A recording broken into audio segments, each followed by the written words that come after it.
Leviosa. At one point, Leviosa. Welcome back, ladies and gentlemen, to Fairly Adventurous. We are in Coasthold Season 2. Woo! If you watched last season and you're coming back and you look and you see that, hey, these aren't the same guys that I watched. There's a reason for that. So as you may or may not know, because the recording cut out literally in the last episode, Melvin's character, Milo, died. And Andrew's character died. And Josh, if you watched, I don't know if we mentioned it during Amen or not, actually. We mentioned it in Halo 2. Halo 2 ODST, which you should watch too. Josh won't be rejoining us because he has family commitments and job commitments, so he will not be joining us anymore. His character is still alive and will be played by me until I find a nice way to exit him from the story. Chase will be back. He is just currently on transit from Africa to Germany. And so couldn't be with us for session 1. And if you're sitting there wondering why we didn't wait, scheduling sucks. It is the bane of existence of every D&D game. And if you are not familiar with this channel, we are average guys playing tabletop RPGs for our enjoyment and hopefully yours as well. And that includes, hey, scheduling sucks. Just get used to it. So Chase will be here, but his character for now will also be role-played by me, leaving us with only one returning player and character combination from last season, and that is the wonderful Larry from Can't Win 'Em All Gaming, playing Arhra Razor. Yay! Hold on, I forgot. Hold the applause. There we go. Yay! All right. Joining us for the first time in Coasthold, but if you watched the Amen little shorts, we have James. Yay! Yay! Takes so long. Okay. And then joining us both from all three, actually, Halo 2 ODST, from the dungeon crawl that we did, and also the Amen campaign, Jevin. Yay! Wow. Nice. All right, and then Andrew and Melvin, whom everyone should be familiar with, will be playing new characters, but they aren't introduced yet. So we'll get them in before the end of this session. We are very excited to be back, though, in all seriousness. This is fun. We've been looking forward to it for months, and it almost didn't happen tonight because of Andrew. We, in the last 24 hours, have gone from playing to not playing back to playing because of Andrew's schedule specifically, and I do blame him. But I appreciate all of our other players' flexibility, especially Melvin, who didn't know we were playing until 2 hours ago. Had to haul butt to the electronics store, buy a new laptop, after sifting through all of his stuff because he's going to be moving too soon. Had to go through all of his old stuff to find his materials for today, figured out that his laptop doesn't work anymore, and went to the store and got a new one. So thank you very much for your dedication, Melvin. Take a heroic inspiration. But in all seriousness, guys, that's real. That's real. I'm not joking about that. Take one, because I do really appreciate it. No, guys, I clicked it. Yeah, No, takes you That's back. hero. So we are back. We are going to pick up from where we left off immediately after session 14 last season, the finale of last season's game, which you didn't get to see because I screwed up. I actually don't take blame for this one. I don't know what happened, but it just stopped recording halfway through. I didn't touch any buttons. It just stopped recording. So I don't know. But to recap, gentlemen, I've waited a while to say this. Previously on D&D, we, as in the party, faced down Duke Blackstone, who was trying to usurp the throne of the Kingdom of Pentambara on the Coasthold, or on the peninsula of Pentambara. After killing him, the party gains some items, which they've all discussed back there. Hopefully you'll get to see it eventually, and if stuff pops up, we'll try and show, or I'll try and make reference to it. But unfortunately, the encounter was not without bloodshed. We did lose one Ranshaw Cathil, a monk who gave his life valiantly in the fight, and also one Milo. Do Milo even have a last name? No. I think so. Milo, Just the bloody hair. The Milo Bloodhair, who couldn't take out a measly little spectral minion and got taken out instead. Not a very good death for Milo, unfortunately. But that is where we are at. So, gentlemen, Monkish and Levi's character, who I don't remember because he wasn't even here enough to for me to remember his character name. No offense, Levi, if you're watching. It's just scheduling stuff happens. But the two other monks, seeing their fallen brother, whom they've grown up with in the monastery before going their separate ways, they pick up his body, and Monkish especially seems to be just trying to hold his emotions back. And he says, I will bring his body back to the monastery where it can be buried.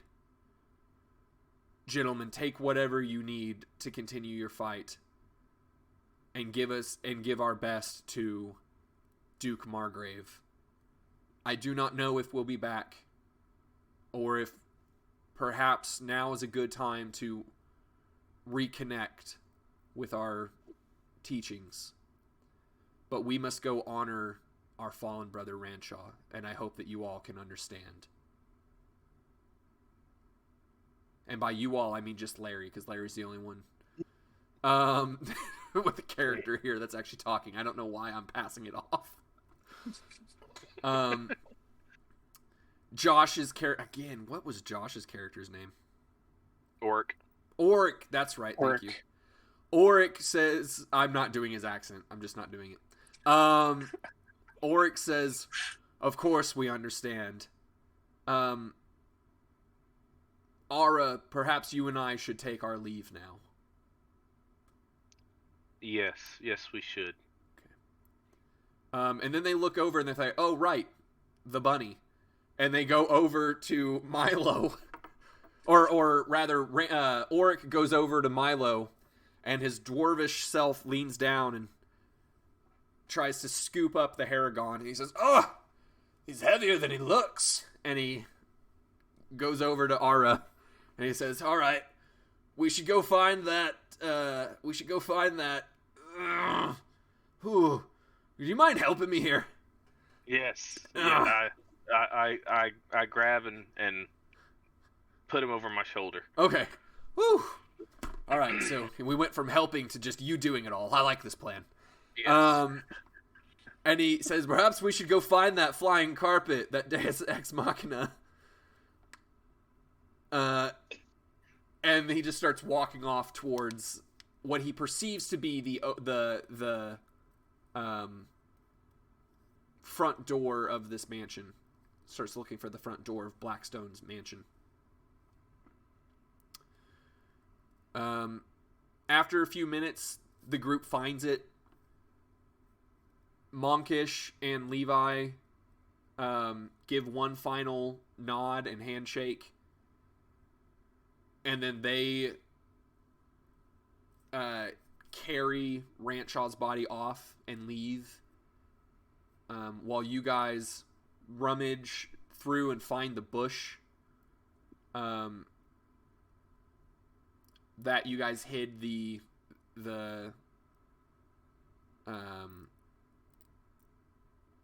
flying carpet in. And it says, here, I'll take the body. Can you get the... I don't speak Elvish. Can you get the flying carpet out of there? Do I speak Elvish? I don't know. I don't know, but we'll need your big... Well, we'll figure that part out, but we need you to get the carpet out of the bush. I'll take the body for a second. Give me the Haragon. All right, I reach in and... Cool. All right, so you set off a trap Because if you remember correctly, his last act on Earth, Milo put a bear trap on. God. You had been waiting months. I have for been somebody to waiting set for off that gosh trap. darn near a year to set that trap off. You didn't even care who set it off. You just want somebody to forget. You take 7 points of piercing damage. Excellent. Didn't Crap, there wasn't a long rest. He only had 6 HP. He's down. He's down. Stabilize. Stabilize. Death saving rolls. Season 2 is going to end a lot faster than we thought, folks. All right, hold on. I gotta get my notes. Yeah, Season 2 is just starting out like all the worst sequels ever. Just kill off all the cast of the first and then bring on everybody new. Hey, I thought we weren't talking about Disney anymore. Yeah. Y'all can't TPK until my player at least gets invited. All right. Yeah, you say, "Oh!" and then you pull that off, and you look at your hand, and it's pretty well bloodied, but you know, what is just another wound after the day you guys have had in that manner. Right. And you pull the carpet out. And after, like, you know what? Roll me an intelligence check. Okay. Ooh. That would be a 10. A 10? Okay. A 10. So after, like 20 minutes of just saying words, Auric remembers, oh, it was Elvish for lift. And he says, and like you guys are just going back and forth with each other, saying kind of like gobbledygook. Leviosa. At one point, Leviosa. At one point, Southern Elvish. yeah, Southern Elvish. Ronald Weasley. Even though you know it's in Elvish, like you just start calling it, like you in Draconic, a handful of times, just say, "Fly, you stupid bag of dust." Like you're getting really frustrated, and then you both just take a sit down, think about it for a minute, and Auric's finally like, "Oh," and he walks over there and he goes, "Hoist," and I think it was actually hoist that I said, but yeah, he remembers the word, and it starts to levitate, and you grab the Haragon and you throw him on, and you get on, and then the strangely enough, your vision dissolves, just screen wipes, and the next thing you know, you're in Coasthold. So fantastic, Nice well dissolve. done. Nice dissolve. By the way, everyone, I would have liked to have had time to actually adventure and get them back to Coasthold. But as you can see, it's just me and Larry talking, and we have 4 other guys in the party that we want to get to. Yes. So you guys get back to Coasthold pretty late in the day, and you fly back to the castle, which was a mistake because the guards immediately set upon you. And you do your best to say, "Whoa!" They have seen you before; they're just not used to you guys, you know, air assaulting in, and so they point their weapons at you, and you guys say, you know, calm them down for a little bit, and then ask to speak to Duke Margrave, who does come out, and he asks, "Report, what happened?" After seeing that not only are you down 3 party members, but your Haragon's dead there in front of you. And so he says, "What happened, lizard?"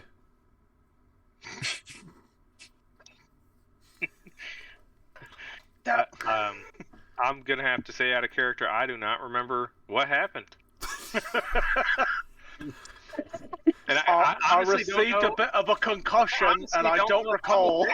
I don't know if I was actually in the last episode. You might have played my character. Maybe. Okay. Well, Auric stands up and he says,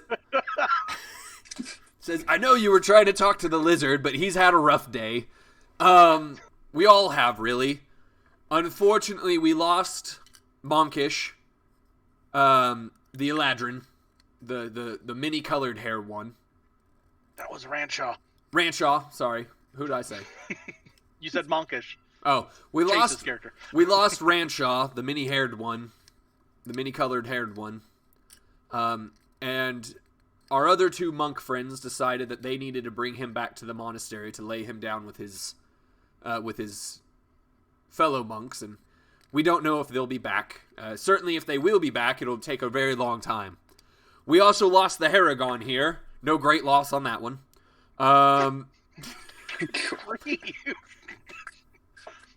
Melvin's not going to want to come back. Just all the disrespect. He really proved to be just a poor fighter against a spectral hound. Maybe I'm misremembering how that happened, because I swear I died because I fell out of the sky.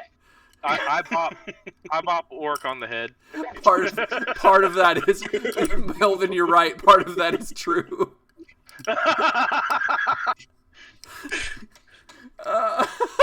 Anyway, I bop Orc on the head and say, stop messing around. Just tell him. Yes, of course. Well, we did manage to dispatch Blackstone and his sorcerer friend, his wizard friend, but not without incident. I'm sorry, my lord, but it is just the two of us returning. But we did bring you this carpet back, and he looks down. The carpet's just disappeared. It's almost like it never existed and will never return in this game.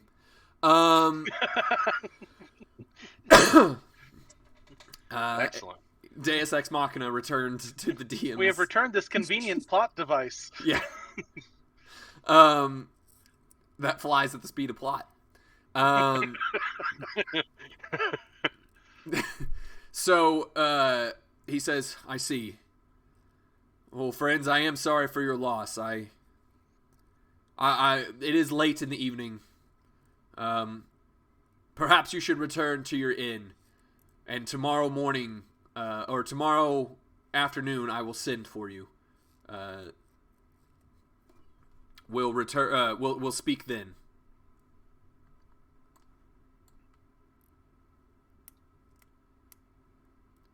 We'll speak then. I'm just kidding. All right. Oric says, "Yeah, it's all right." Oric says, "Very well, sir," and he exits the gate. Not through the secret passage, but he ushers you guys out the main gate for some reason. And lets you guys go out that way instead of going through the passages that you have been brought through before. Excellent. People get to see me bleeding out in the streets. Well, think of it this way, lizard. Chicks dig scars. Do I have any lay of hands? I don't know, dude. It's been so long. It's been so long. All right. Yeah. Right now, my one hand is jacked up, so lay of hand, not Lay of hand.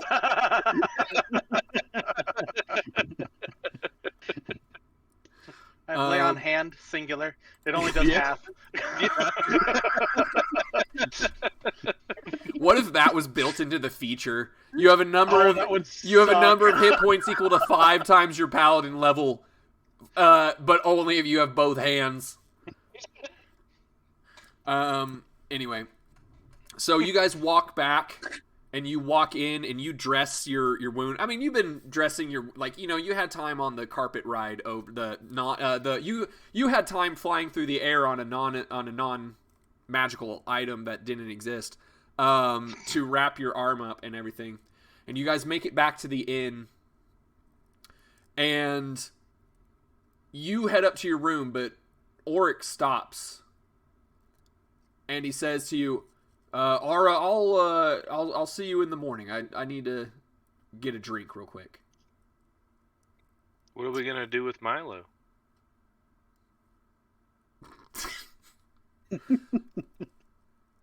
Still dragging the dead herring on. You know what? I'm sorry, you're I right. think it's big enough to make a cloak out of. You know what? Here's what we'll be say. The most respectful thing you could do. Just have him there always. Just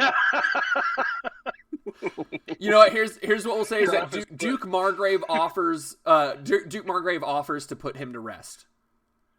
We'll retcon that a little bit. Is that in service since he died in thing. Huh?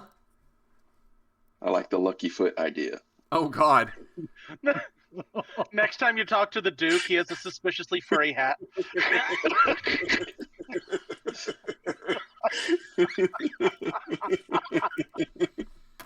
Wow.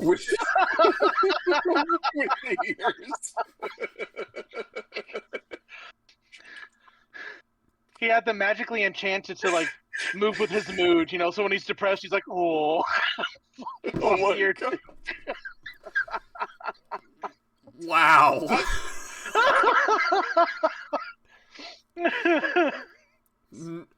No. Margrave takes him and says, "He died for the kingdom. We'll bury him with honors. We'll take care of that." And then you go, "Oh my gosh. That was dark." Jevin's lost it. Jevin's gone. We're just a bunch of average guys with some real weird ideas. Wow. All right. Anyway,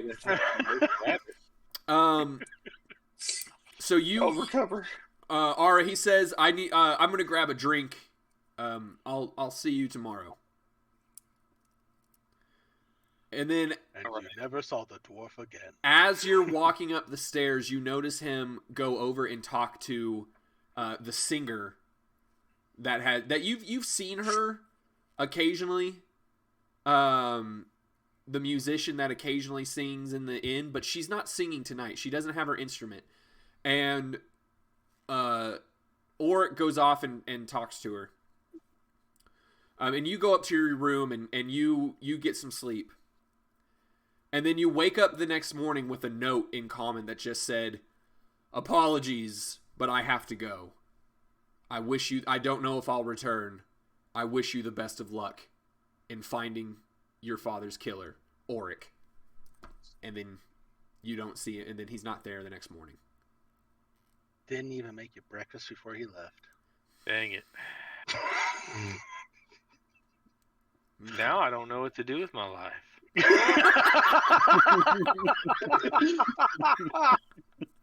I'm all alone. There's no one here beside me.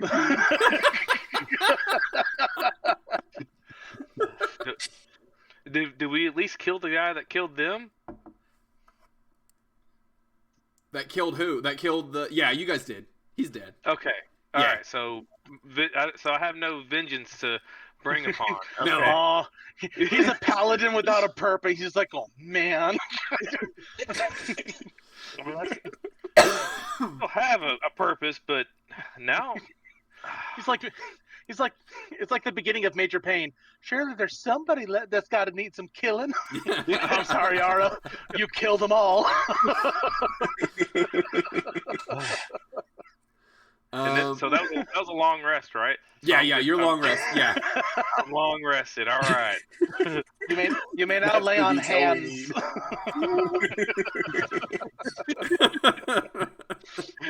Oh man, yes.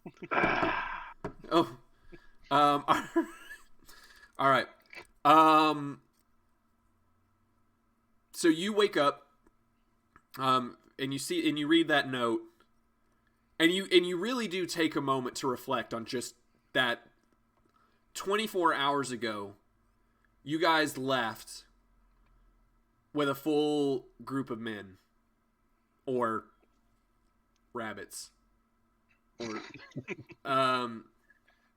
and that you guys had really gotten pretty close over the last month, the last 30 days.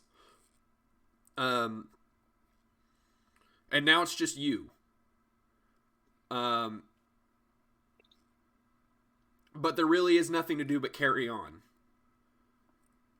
And you go downstairs and get some food, and you just wait.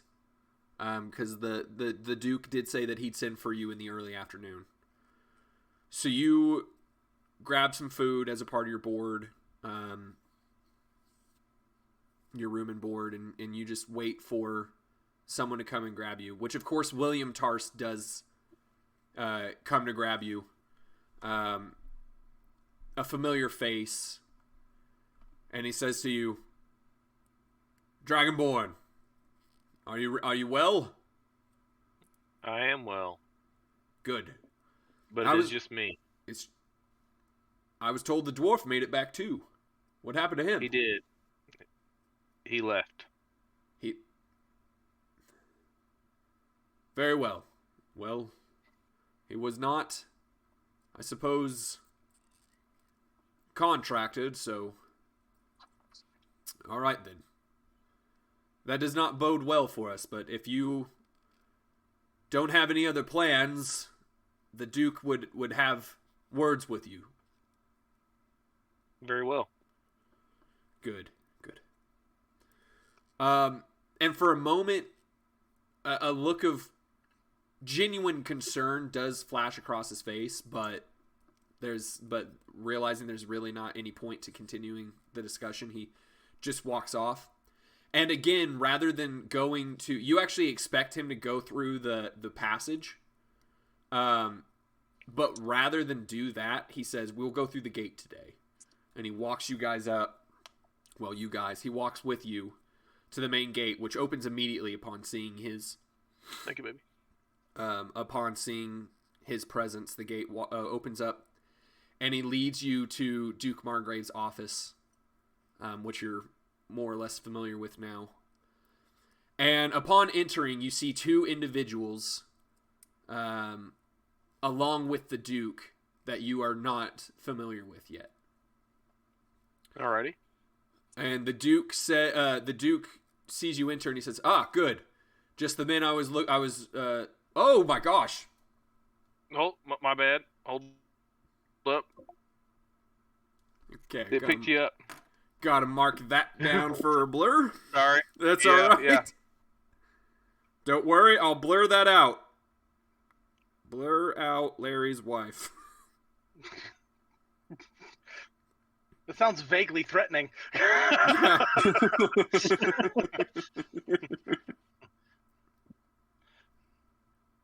He doesn't have enough time for our game. Must blur her out. Well, I like that I raised my hand on the screen as if it was going to stop the camera from picking it up. I totally missed it. Good. Yeah, same here. I was like, looking away. So My bad. It's all right. So he sees William walk in, and he sees Arhra walk in, and he says, "Where's the dwarf?" He's gone. He left this morning at some time while I was sleeping.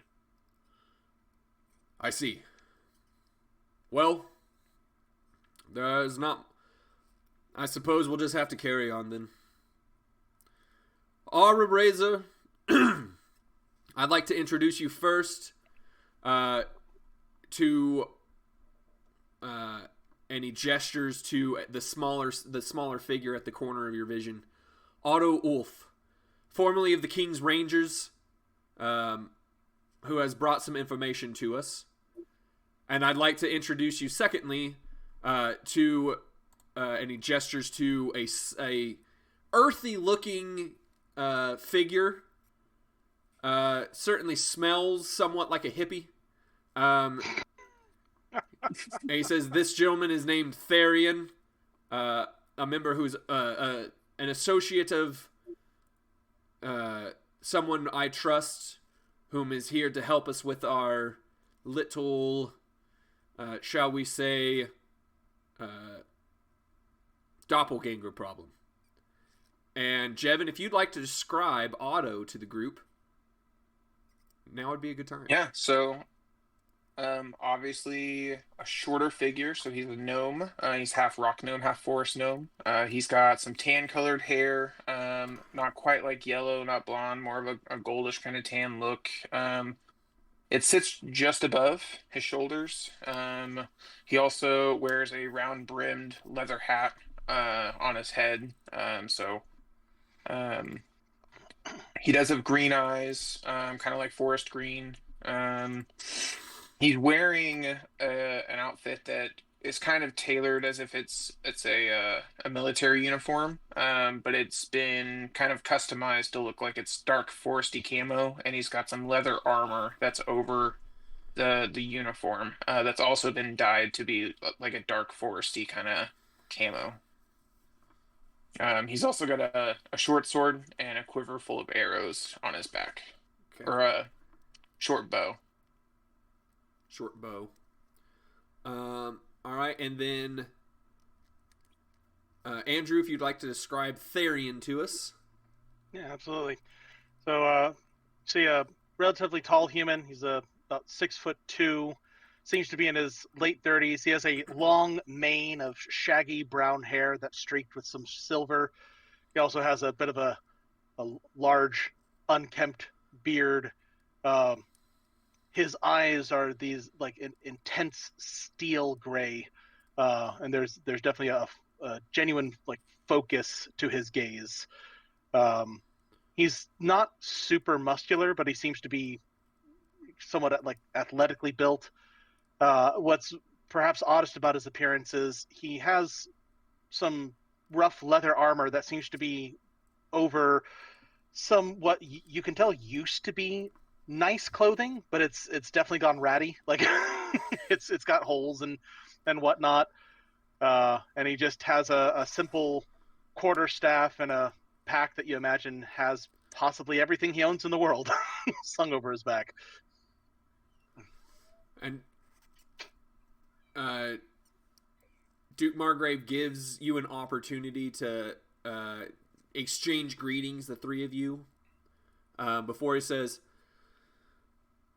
Otto recently retired from the King's Ranges, like I said. He brought us good news, something that I'm sure will be a relief to much of the kingdom, and that is that the war is over. The king and his army is on their way back to us now. Otto was sent with a contingent of, including a minor lord, to deliver the news to the castle today. So, this is all good news. We are seeing the return of the king, and we should, excuse me, and we should see a return to law and order around here as well. So, we can all breathe a sigh of relief about that. And Otto, welcome back. Thank you. Lots of men and families are happy, and happy to continue to serve. Indeed. Well, he is retired, but we will offer him a job doing this, and I'd like to offer you the same job, Arhra, if you're willing to assist us.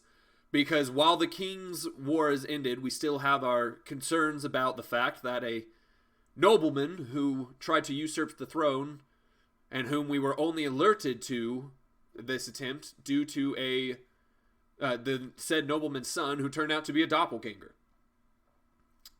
And we need to deal with that, which is where our friend Therian here comes into play. Therian's, shall we say, past experience has perhaps put him in a unique position to help deal with this infiltration. However, in excuse me, in exchange for his assistance, he has a somewhat concerning problem that I'd like your help with, Arhra, and you as well, Otto, if you're not otherwise occupied. Therian, perhaps I should let you best explain the situation. Yes, we are having a situation with incursions from another realm. Don't know why. They seem to be connected to the Shadowfell as best we can tell over in Dayspring. Been trying to set up a druid grove there, and we would like some assistance in resolving this issue. Indeed.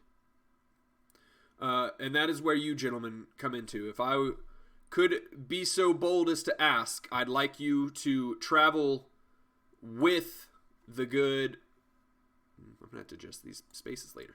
I'd like to have you travel with the good druid and help deal with his problems in our fair country. Because while Dayspring is a small village, it is still in the kingdom, and we can't have portals to the Shadowfell opening up willy-nilly in our kingdom. Arhra and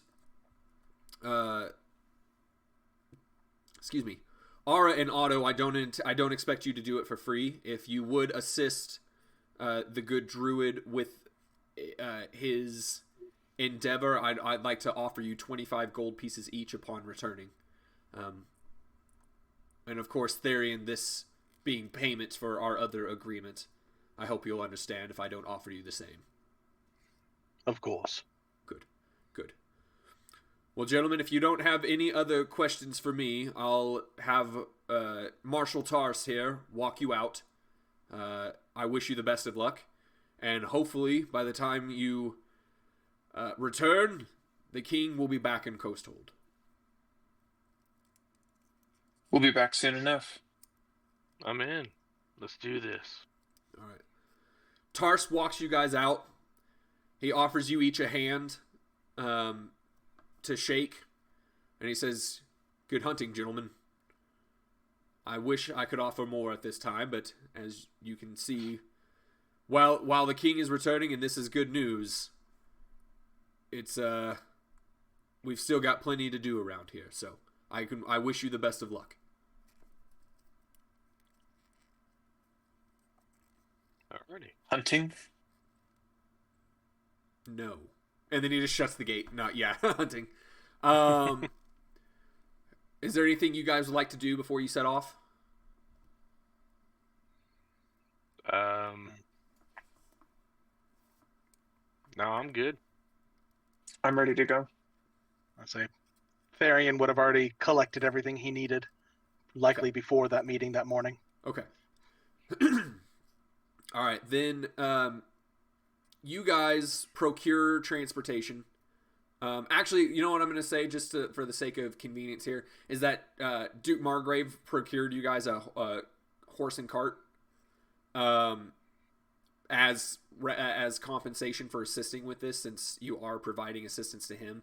He went ahead and spared the expense himself to rent a horse and cart for a few days for you to take the travel up to Dayspring, which will take about 5 days total. I'm sorry, it should just be double checking my positioning here.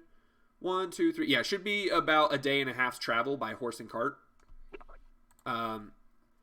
So mark off 2 days rations for me, gentlemen. Except for you, Larry, since you had your meal at the inn. As a, if I may,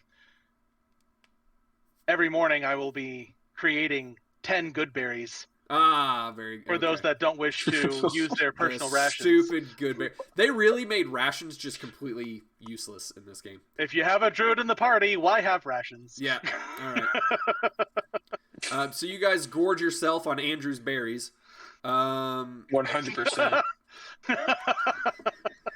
A single one of these berries can nourish a man for a day. How many have you had? 4. Does he know about second berries?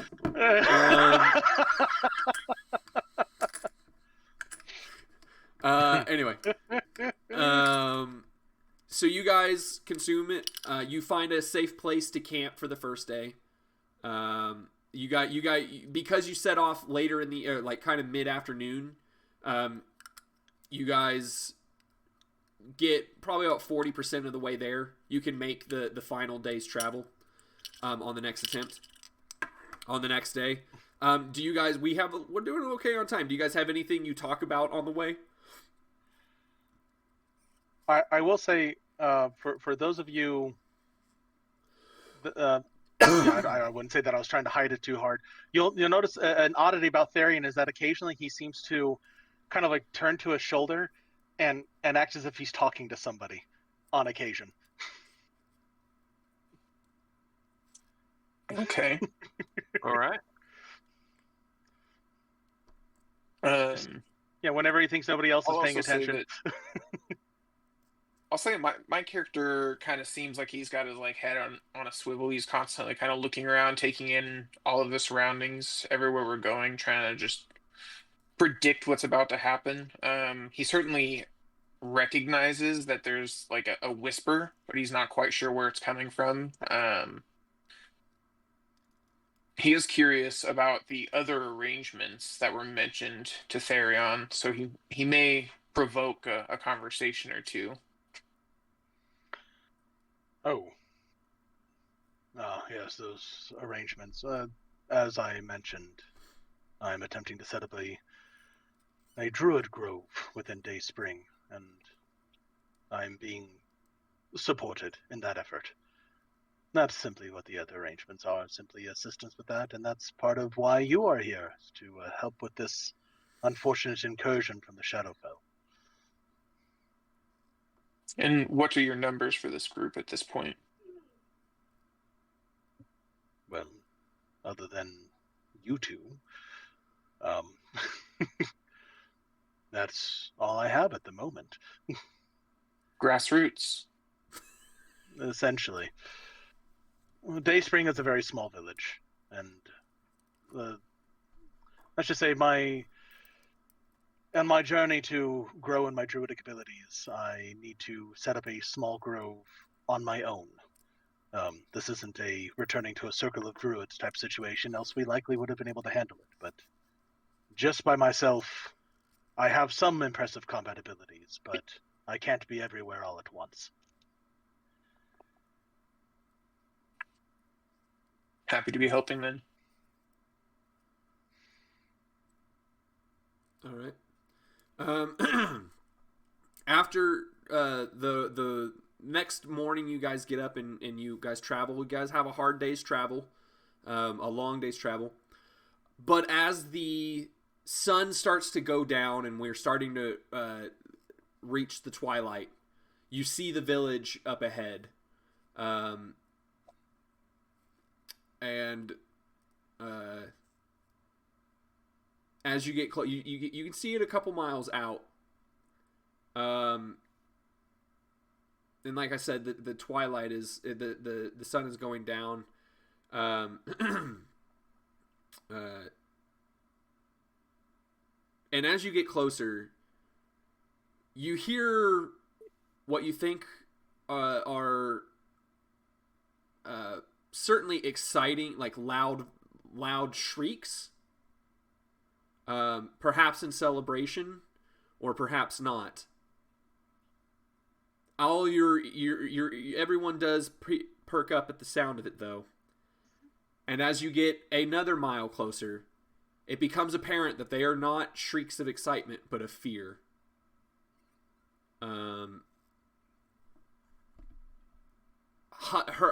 Ushering the horses to go just a little bit faster.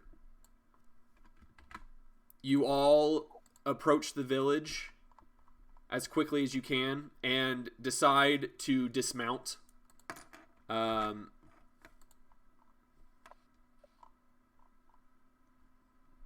Why did that not copy all of them? Hold on. Copy. Oh, there they are. Weird. All right. So you guys, hearing yelling, and several villagers run out of the village as you approach, and you get off of the horse and cart, and you start walking towards the village center where the screams seem to be coming from.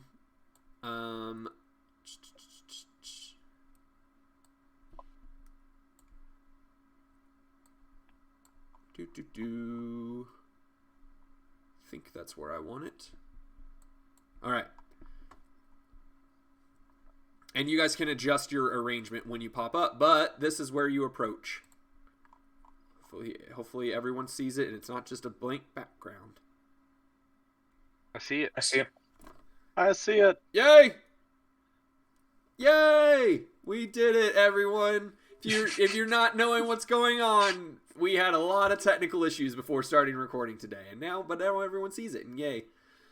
So, gentlemen, as you're approaching the village, you do... Oh, hold on. I got the perfect thing for this. You do see a couple bodies. Oh, where is it? Where is it? Where is it?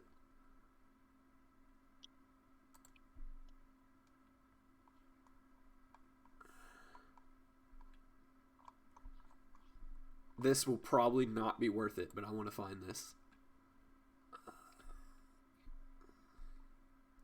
While you're looking for that, I just realized when you were before we started recording, it's like, hey, anybody, you got any art for special tokens?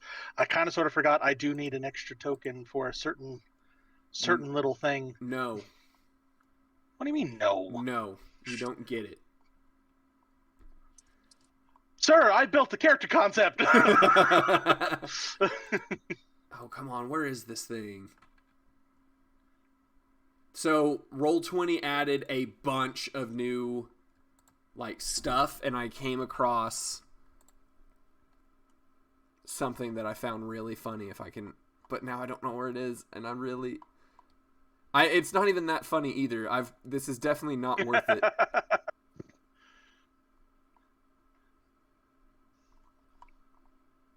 I've already marked a second spell slot expended because of it. One for the good berries that morning, and one for the familiar, thanks to my wild companion feature. I want my familiar, dang it!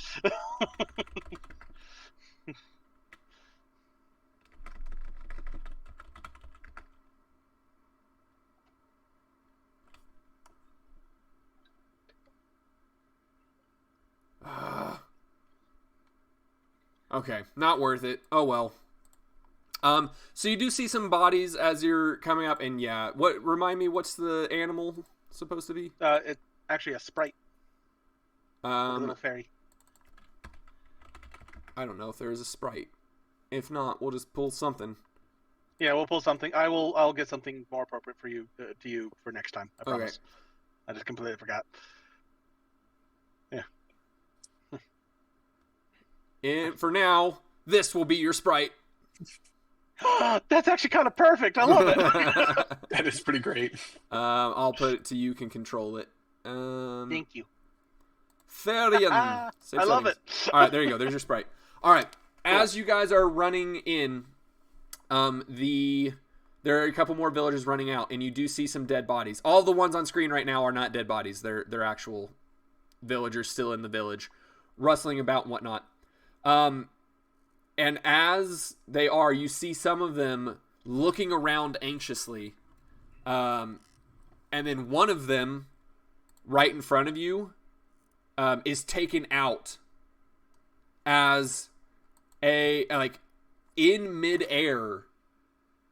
It was not there, and then it materialized. A shadowy, hulking dog form lunged on him, and then bit his back, and chewed on his neck, and it seems as if he is now dead.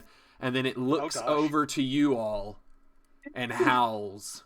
And gentlemen, I need initiative rolls. Initiative rolls from everyone, even if you haven't been introduced yet. 21.1. All right. Hold on to him. I gotta mark something down. 49 minutes. Combat starts. All right. So I can put the battle music. All right.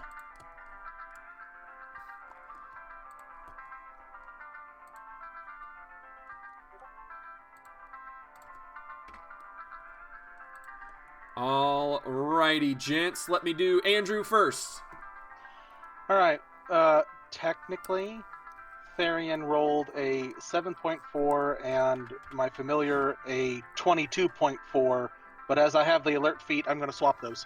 Okay. So hold on, I gotta put one for your sprite here. Sprite. That's what we call synergetic. And what was the sprite's 22 what? 22.4. 0.4. Okay. James. We both have a +4. 12. So 12, and then you have 4. Or what's your initiative modifier? Sorry, 12.3. 12.3. All right. Javine. 15.5. 15.5. Melvin. 20.2. 20.2. Larold. 20.1. 20. Wow, good job, Pally. Does anyone else have the alert feat that they would like to potentially swap around with? Not this time. Not this time, says Melvin. James, did you take alert? I did, but I didn't think it'd be appropriate for me to try to swap with anybody else. I mean, look, the alert feed is It's an ask. the alert you feed don't is ha- listen. The alert feed is already meta. Just like just go for it if you want to. Anybody want an initiative of 12? It's basically same spot. Not yet.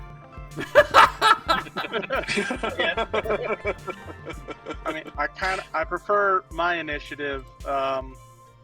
You could always swap with the sprite and have a 4. Have an initiative of 7, but I don't think that's the direction you're going for. That's not really helpful. I'll put it Sorry. not including the enemies here. We have Andrew, Melvin, Larry, Jevin, James, Sprite. In that If you'd order. like to put a name on that, the sprite's name is Mia. No, it's Sprite. Okay. Just for that, I'm going to start calling her 7-Up.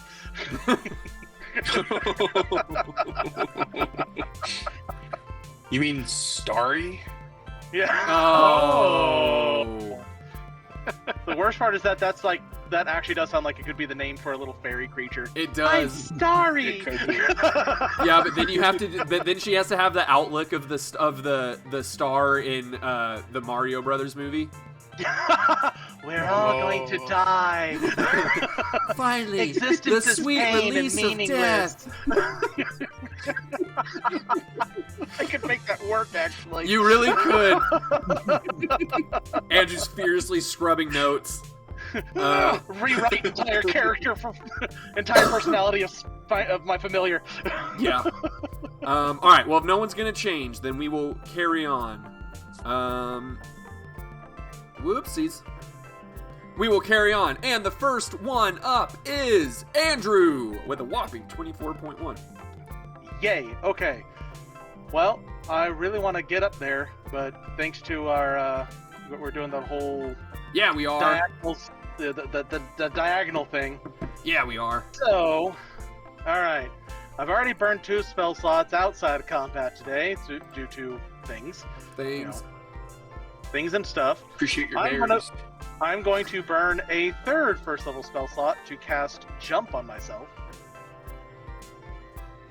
Jump. Yep. You're gonna try and get the jump on So, him. I don't know if you're familiar with how Jump works in 2024. Assume that I'm not. Then carry on. So, bonus action, and for the next, I think it's minute, non-concentration. Double checking. Ba-ba-ba-ba-bum. Yep.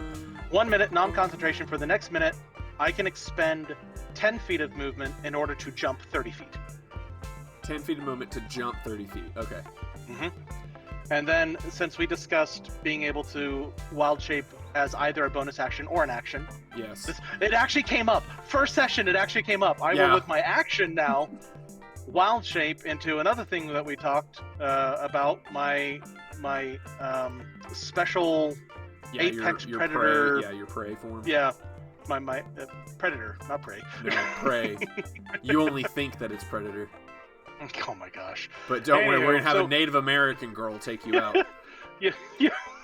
Oh gosh. Anyways, so y'all see Therian shift into an animalistic form. It looks kind of like it has elements of like a lion or a wolf. It's like an amalgamation of different possible predatory forms.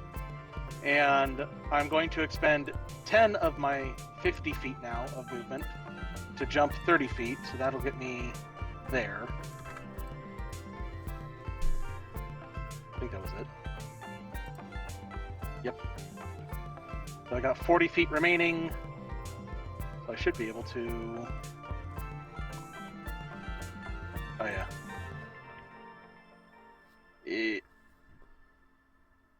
Yeah.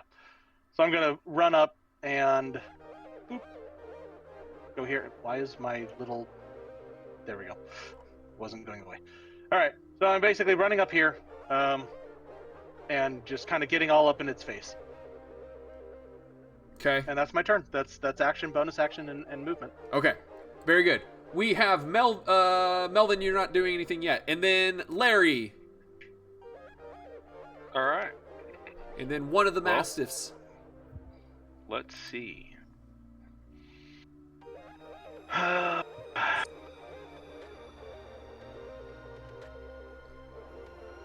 Guess I'm just gonna move here.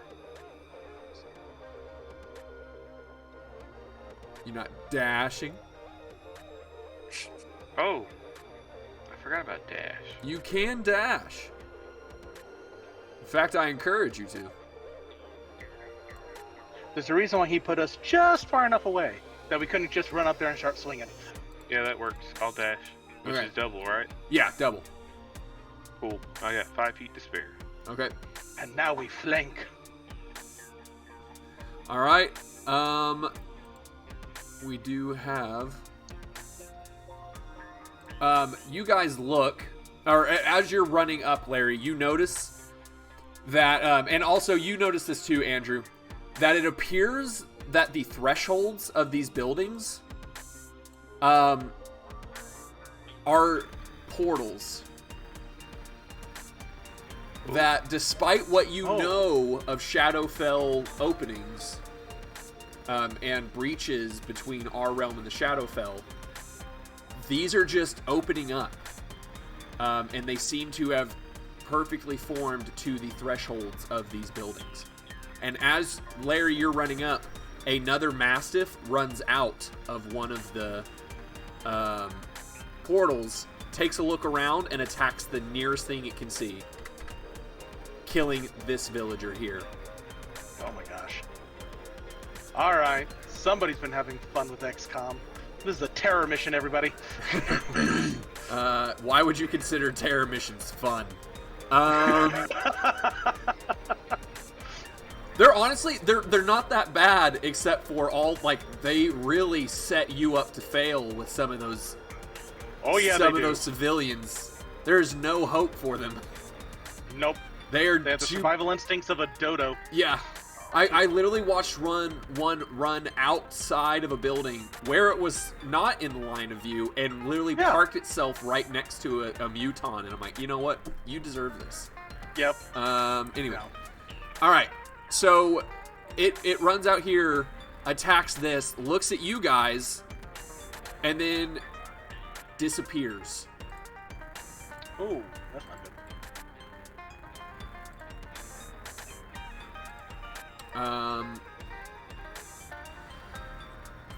Excuse me. All right, and then we will have Jevin. How tall is this building? How tall is what building? Sorry. That this one right here. You could get onto the roof, and let's say it's about 8 foot high. The roof is. So I have like 20 feet of movement left. If I were to say jump up there. Well, I couldn't guarantee that you'd be able to get up there. We would need a check. Because the long jump is that you can standing jump up the same distance as your modifier. Which, I mean, if you got your hands raised up, you could probably jump up and grab onto it, but then we would need a check for you to get up there. To pull yourself up and have some movement. Okay, so I'll go ahead and do a bonus action of dash. Okay. To get over there. Okay. And then I'm going to go ahead and attempt to climb. Okay, give me an athletics check. Oh, you would. I mean, that's then the rules. 12. 12? Yeah. I'll say that you are able to pull yourself up, but only barely, and that you're in the prone position currently. So you're basically had to hook your leg up and get yourself over, and you're just kind of lying flat on your belly on the roof right now. Okay.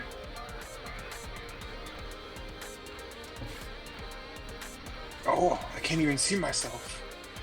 I'm gonna leave myself right there. Yeah, that's fine. We'll So I don't acknowledge. lose myself. Dang it. What's it take to get out of prone? Sorry, rookie. Half your movement. Just an average guy. Yep, half your my movement. Yep. Yeah. Unless But you have you've the already athletic used feat. you've already used all 30 feet. I dashed Yeah, and then as a you. bonus action. Oh well, yeah, you're correct. You have And then to you're get- correct. You have your free movement. I'm sorry. Yes. So it'll be 15. So part of my free movement was to. Yeah, I half said my movement. your So I saw action 15. was to pull yourself up. So you only have Perfect. your movement left. Okay, so I lose half my movement Yeah, to stand up. by getting unprone. Yes. So I will go ahead and move myself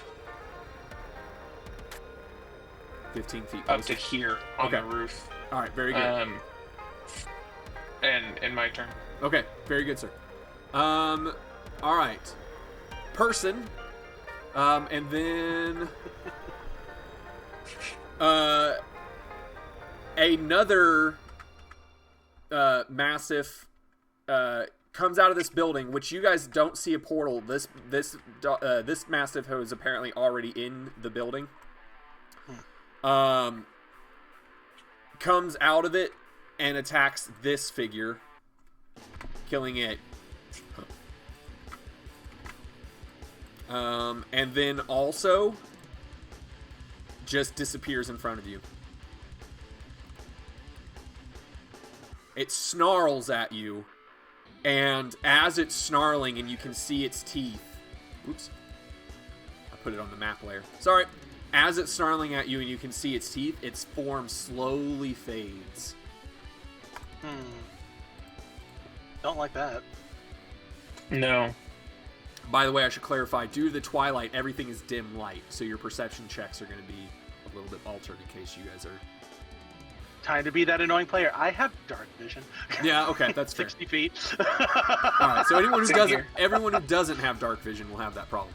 All right, and then we have the sprite, Andrew. All right. So she is already invisible. She's been invisible this whole time. So she's just going to dash, fly. So your normal fly speed is 40, so that's going to make it 80. So she's going to zip along here. She's going to, 60 feet to here and then go about 20 feet straight up. 20 feet straight up. Okay. Yep, that's what she's going to do. And Okay. I'm marking that position in my head so I can move her boop, right there. All right. And then we have 2 more things to go, and then we'll be at the top of the initiative order. So, this mastiff here looks around at both of you, having, now it feels threatened. It picks one of you at random. Andrew, odds, Larry, evens. Odds! Andrew, it will attack you first. Works for me. It always does. Yeah, it does. I'm perfectly fine with that. I am meant to be a bit of a tank. Yeah, this time. Perfect. I mean, the monk was... I mean, kind of. The monk was always kind of meant to be... It was a frontline fighter. It just reduced the damage. Oh, I've got the HP for it this time. yeah.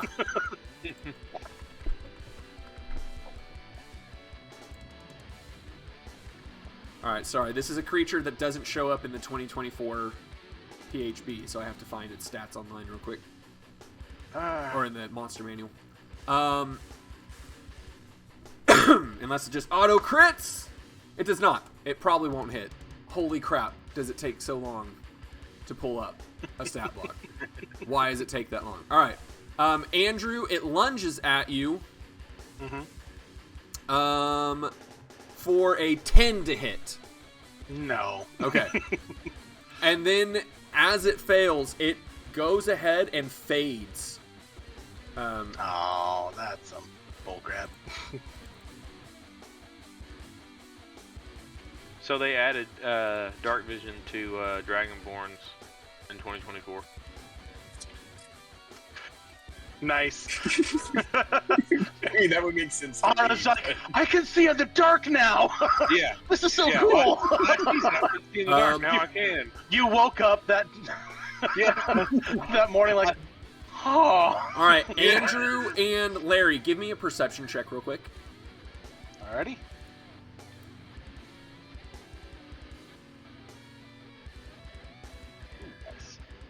Perception 23. My perception is 16. 16. All right, hold on.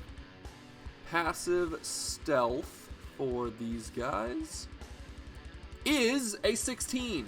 So, Larry, you meet it. You both notice that that while the creature faded from you guys, the ground in front of you starts to depress.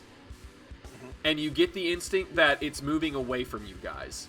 It will, by law, trigger a reaction attack if you guys would like to, opportunity attack if you guys would like to take it. However, it will be at disadvantage.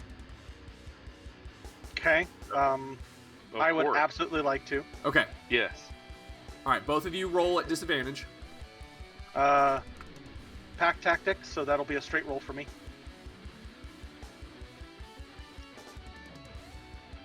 Why do you have pact? Your predator. Uh-huh. I don't remember seeing pack tactics on your template, actually.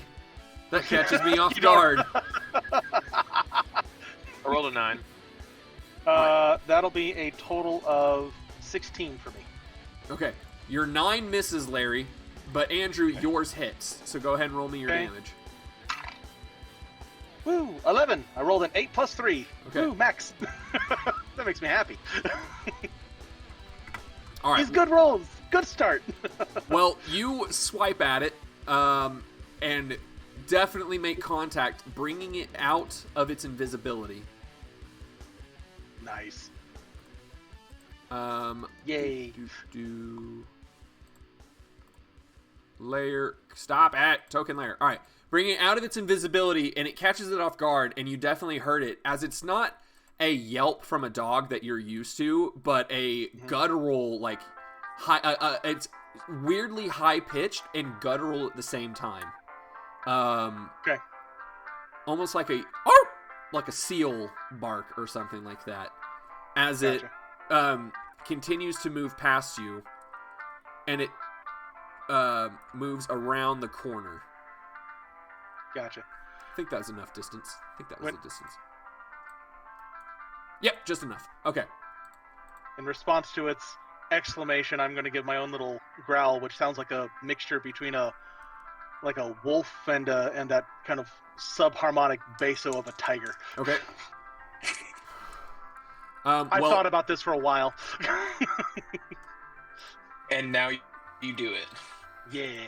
And now I do it. All right. Well, this unfortunately you an already invisible mastiff runs up on you from the portal and attacks you, but even at advantage, it only got a 15 to hit.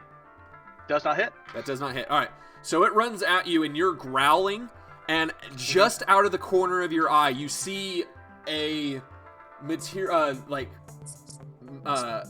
claws and teeth start to materialize, and you just barely move your head enough. It scratches the fur of your form and takes some hair fur off, but I got a thick hide. yeah.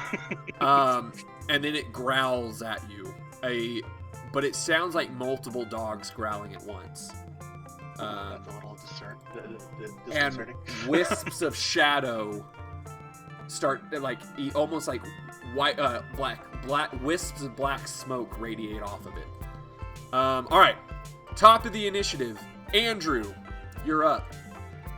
Unnatural beasts, be gone from here.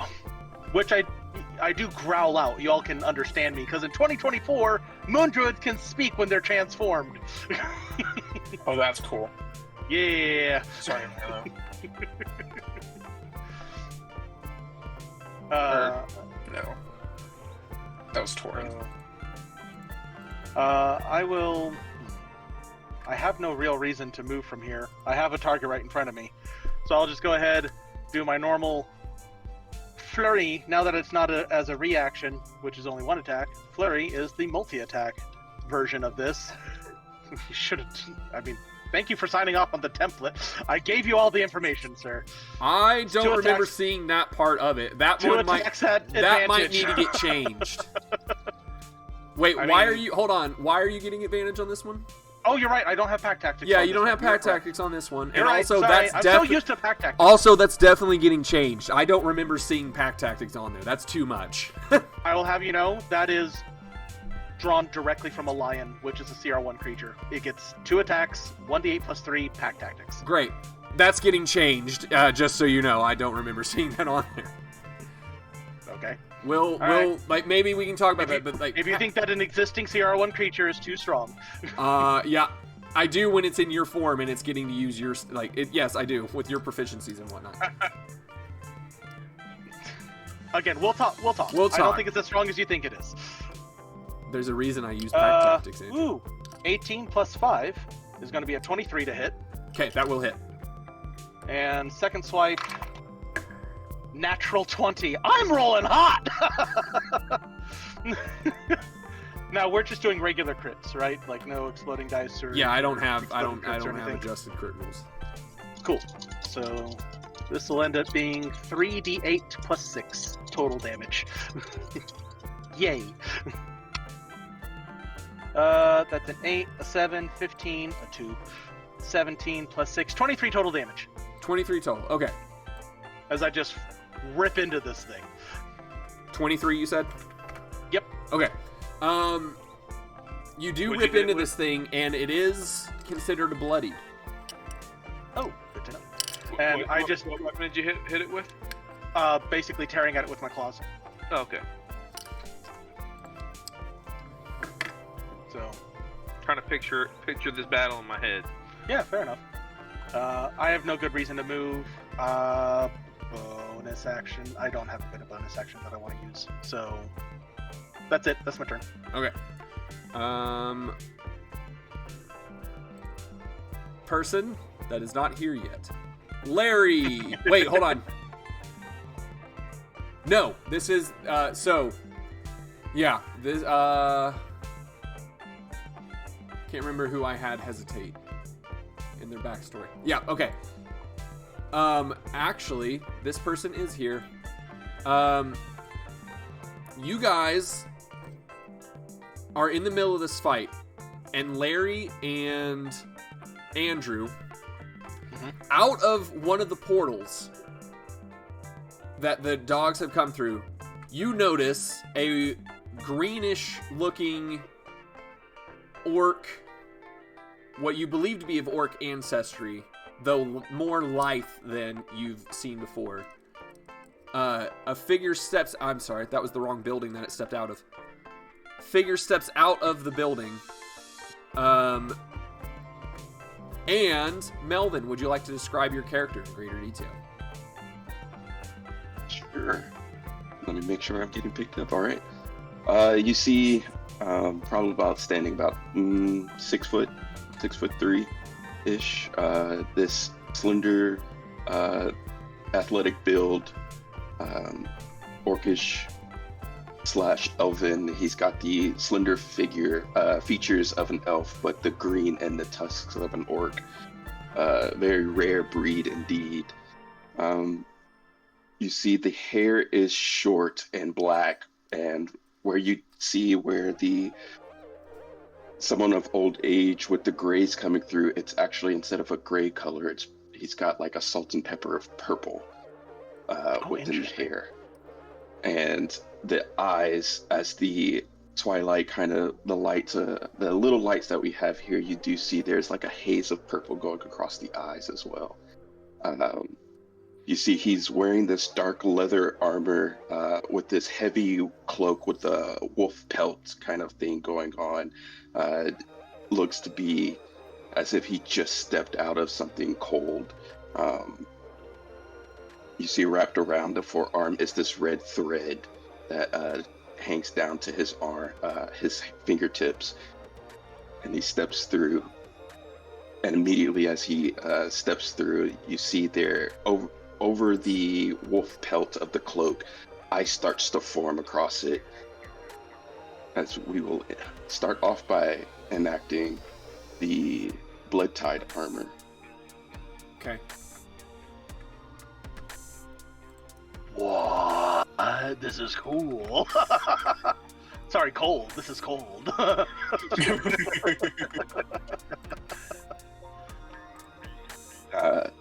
Don't let them escape. Ooh. Take them out here. And I can Larry's see... like, who are you?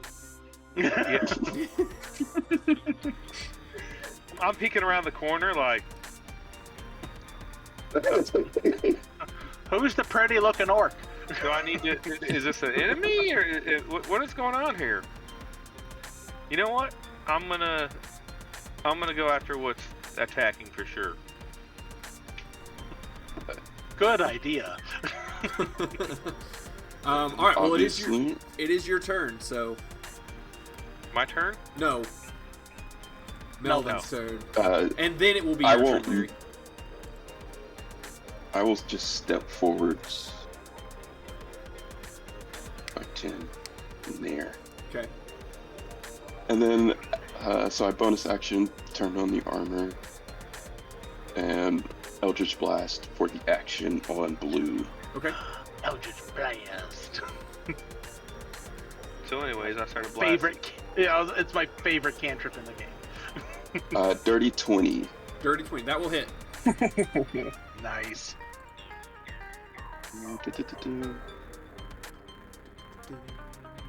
It's that. Okay. I don't use this very often. That's only Jacob 7 and I go points completely of different places. force. What was it? 7 of force. 7 of force. He can't do it on command. Okay. 7 force damage to it, and it gets irritated at you. But it can't really do anything at the moment. And are you using any more movement, or are you good to go? Stick there. Okay. Very good. Larry, it will be you. All right. And then we have a Mastiff, and then we have Jevin. Okay. You know what? I'm gonna move on this side. I mean, you can move here and start getting surrounding going. That's true. All right. That's what I'll do. Okay. All right. And then So you'll add an additional +2. all right.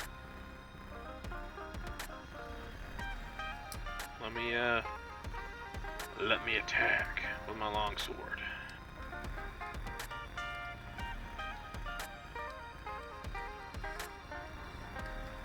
That is a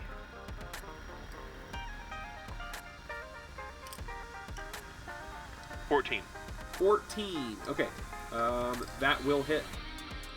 All right. Then time. You know what time it is? Smite time? Morphin time. Oh, okay. do. Yeah. All right. Ghostbusters. Oh, wait. Let's see. Looking Yes. back to my childhood right there. All right. So we're gonna divine smite this dude. All right.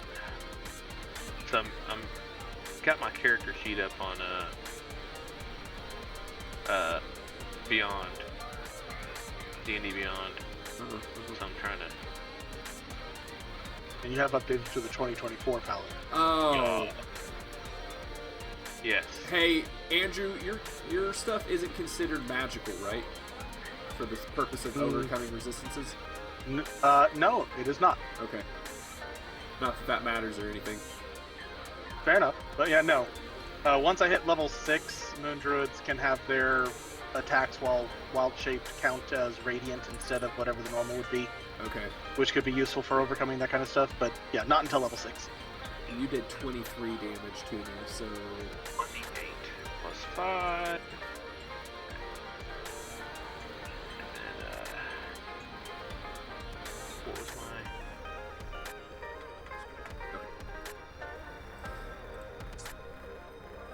And Divine Smite, what's it? What does Divine Smite do? 2d8 2d8. if you're just doing it at first level. So you should have 1d8 of bludgeoning and 2d8 of radiant damage. No, of not bludgeoning. It's a longsword. Sorry, slashing. Excuse me. Yeah. So give me the 1d8. Give me the slashing damage separate of the radiant damage. Okay.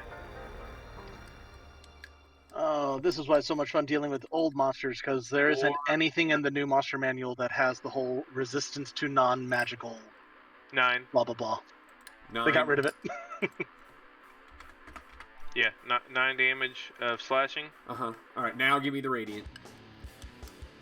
Well, 9, is that with your mod and everything? I imagine so. That's yeah. Okay. It was yeah. With your strength mod. Yes. Okay, very good. So the Divine Smite will just be 2d8. Yeah, 2d8. No additional. Yeah. Unless these things count as fiends. They do in which not case, count as it- fiends. okay. And the longsword has sap, so Okay. So it's going to have disadvantage on its next attack? yes. Yeah. And then Weapon Mastery! 5 of divine. Ooh, okay, that sucks. Ooh, 5 on 2d8. Yeah. Oof. Yeah. All right. Very good, sir. Thank you. All right, then we will go, and do you have anything else you'd like to do? I believe that's probably it. I think that might be. I mean, I could once per. Where was it?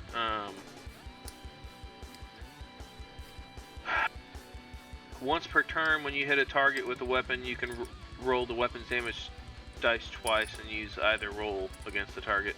But I'm good. Okay. Then we will go to one of the Mastiffs, and then we're coming to you, Jevin.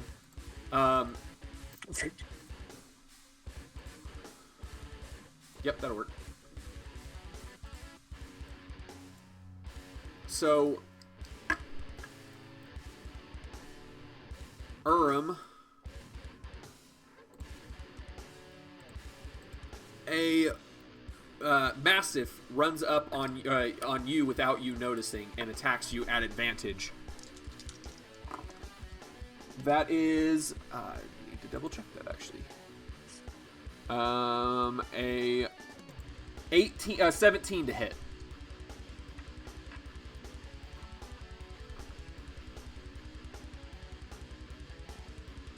Is he frozen? Is everyone frozen? Everyone's frozen. Cool. Everyone. Now. There we go. Everyone's starting to come back. back. Everyone's starting to come back. Okay. That was a 17 to hit you, Urim. It hits. Okay. Then you. Oh, that hits too. Well, it was only one attack. It only has one attack. But whoa. That is, ooh, wow. That is 13 points of piercing damage. And I'm going to go ahead and, since we're using the old stat block, give me a strength, a DC 13 strength saving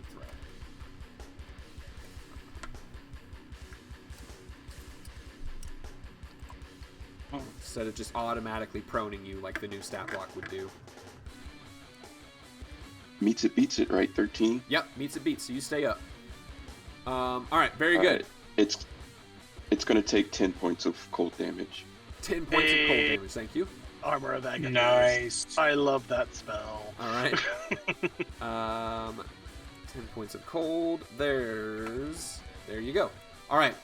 But it does rip into you. You manage to stay prone as eventually it lets go, kind of like gnashing its mouth from the cold damage, and like trying to rub its head from brain freeze. All right, Jevin. Oh, and then as a bonus action, it fades. It fades away. Why are you on the map layer for some reason? Yep. All right, Jevin, go ahead. Being where I'm at, what all can I truly see? Like, can I see the blue You can character? You can see the blue. Yes. Okay. Technically, do I have the ability to hide while I'm on the roof? Yeah, I'd say you can kind of like duck down from certain of them. I would say yes from blue because Andrew's kind of blocking its line of sight and it's not really alerted to your position. You might have to reposition next time. We've lost him. Meh. Okay. What's the limit in terms of limit forward that I'd remain like hidden? Probably right about there. Right about there? Okay. Yeah. But that's enough to see mostly into the square, so.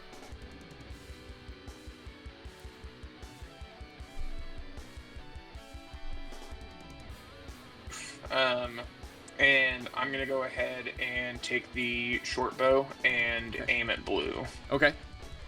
Roll to hit it at advantage. And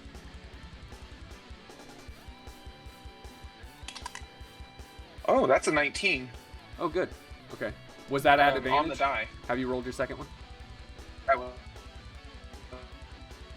Uh-oh. Taking turns on who's going to fade out. Yeah.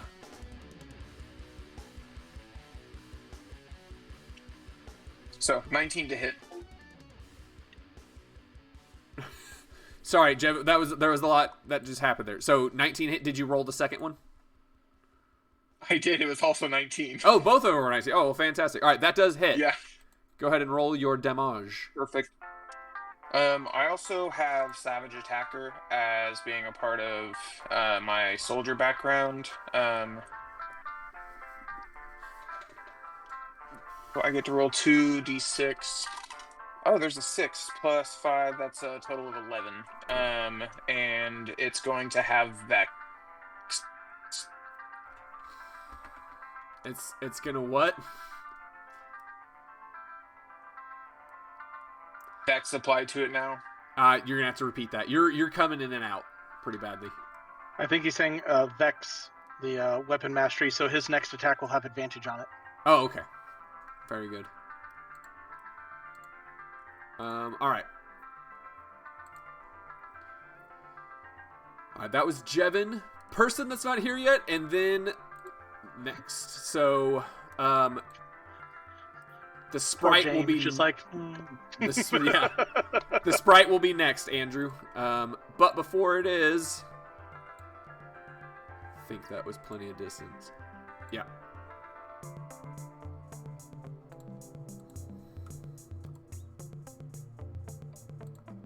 This pops up, and Larry, you get attacked by an invisible attacker, so it'll be at advantage, and you are surrounded.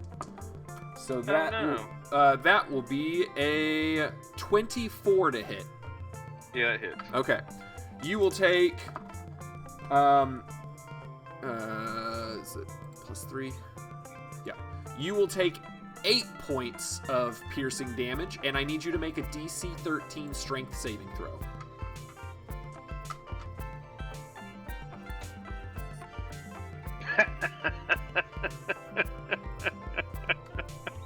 I rolled a 1. You rolled a 1? Oh no. Alright, you're prone. You have fallen prone, and you have... Where's my bad back? There it is. You said 7 points of damage? Yes. No, 8. Okay. 8 points of piercing damage. 8 points of damage, okay. 8 points of piercing damage, and you have fallen prone, and you have a bad back now. And then the creature that attacked you slowly fades away. I like this fading mechanic. It's actually kind of fun. All right. The sprite moves on, and then we have 2 mastiffs, and then we're back to the top of the initiative order. Sprite's going to maintain position for now. Okay. And then let's do this one first. So this one moves up and attacks you, Urim, but it's not invisible. It just has surrounding. Oh, that is only a 14 to hit. That misses. That misses? Okay. And then it will also fade into the distance. From a distance. Alright. And then Mastiff B disengages. Does kind of like a circle movement around you guys. And runs off this direction before turning invisible. Okay. You get the attack of opportunity, right? No, I disengaged. Nope, he disengaged. Oh, he disengaged. Oh. Alright. And we go to the top of the initiative order. Andrew, Melvin, then Larry. How do you guys feel about friendly fire?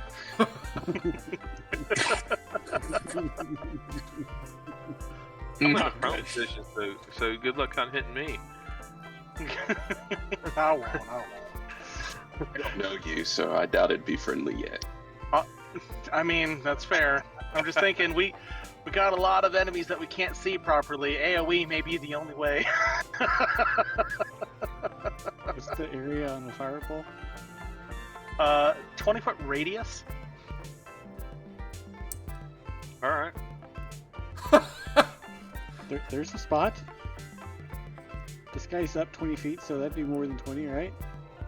Yeah, we only know of one that ran off in this general direction. We do know that there's closer to 3 somewhere in this vicinity, since he had surrounding on him, and something attacked you last from over here. Now, it may not even stay that way, so who knows? That said, what is our I have a 14 passive perception, so I know that we saw that one dude go, or one thing go invisible. I'm not quite. Yeah, I don't understand this particular mechanic either. But could we not see the ground being sunk in? You can definitely tell because of the dirt that it's walking on that it's still within range of you guys. It's just like its exact placement is difficult to track exactly. Like you can't see the form in front of you, you just see slight indentations and dust moving around you guys. Okay, so what area is this? I know not exact placement, but on the map, what is this area that you were saying? Well, you've still got one that you're like, you can tell you've still got one tracking, like just kind of within 5 feet of you. Okay. And then Urim can tell that he's still got both of his attackers are within close proximity to him. Okay. Now, Andrew, the guy you ran off of, I'll let you make a perception check if you would like to. Thank you. To get a general sense of its location, maybe. Poor roll, only a 12. Okay. Worse than my passive. Yeah, you are unable to determine right. its current location. It's just it ran off this direction, and then you can't. And then by the time it disappeared, you don't know where it went after that. This was the last tile you saw an inkling of it on. Right. Am I able to do a perception check to see if I saw where it went directly? I will allow that. Yes. Although yours is gonna probably just a 20, right? Plus yours, but because of where you're at on the roof, I'm gonna. Now, just a general perception check would be fine. But do you have dark vision? I do have dark vision. Okay, continue. Does So, anyone not have 20 that on the vision? die, or 20 d20, right? A d20 roll, yes. Oh my gosh. Okay, that's a 19, 18 on the die. 18 One on the on die. my modifier. 19 total. Okay. You saw it. You saw steps bring it into the grass, but you don't know where. Okay. You don't know where. Like once it entered the grass, you don't know which direction it went. You do believe though that it's within 10 feet of this point. It might be directly beneath you. Okay. It might be here, or might be here. You believe it's in one of these 4 spots. You just don't know which one. Okay. Y'all, I saw something within 10 feet of the west side of this building. Keep an eye out. What accent was that? You want to hear something That's funny? Missouri Hickwood. All right. You want to hear something funny? Yeah, what's something funny? When I rolled my damage, I should have been rolling d8s, and I rolled d6s. Nice. Fantastic. Good job. I'll give you an extra 3 point. I'll take an extra 3 points of damage off of it, but fix that. All right. I have received that information from our gnomish roof dweller. Said somewhere Looking like a gargoyle. somewhere in this area, like what possibly one of these 4 squares, I believe is Yes. what you indicated. Yes. Yeah. Cool. Well, I don't know exactly where. Now I know that he's on the roof itself. Like his token isn't actually there, right? Right. Correct. Right, I'm actually Okay. on the roof. Gotcha. The woof. Yeah, we'll choose that color. All right. Well, since it's one of the cool tricks that I get to do as a moon druid, I'm going to go ahead and use my action and burn a 2nd level spell slot to cast Moonbeam, Moonbeam. which is a very small AoE, admittedly. Yes. It's just a little. It'll cover this area. If there's anything within that area, it's going to have to make a Constitution saving throw, I think. Hey, why don't you just roll me the damage and I'll see if it kills it?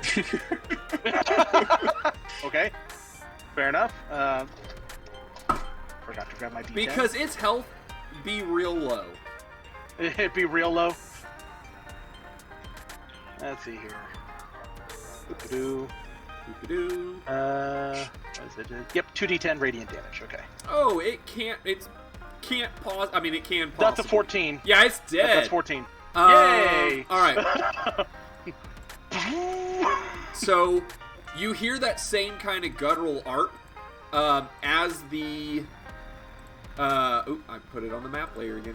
As the form like reappears right here and then keels over and slowly starts disintegrating back into shadow. Fantastic. I am going to go ahead and move back a bit. Since I believe we should all fall back and attempt to support one another. 20. Come about here. This seems good for now. And that's my turn. Okay. Very good. We will have Melvin, then Larry. Okay. I assume that the indentation in front of me is still there. Yeah, there's Do I need to make a check or anything? to see? there. You know the general location, so you can just make an attack against it, but it will be at disadvantage because Okay. of its invisibility.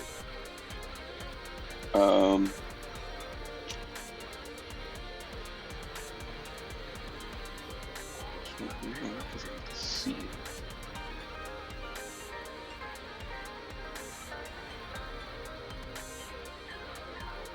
Make sure this other one I don't have to see as well. Okay, they're both you can see. Good. I will just you see Yoram reaches his hand across where in front where he believes this entity thingy is, this creature, Okay. and you just see his hand kind of drag across with a quick motion, and in that motion a blade a long sword begins to form itself out of shadow and slice across the creature Okay. in hopes that he hits it. Which direction, north or south? I'm going for the one north of me. North. Okay, roll to hit at disadvantage. And I am going to trigger Vengeful Blade with this as well. Okay.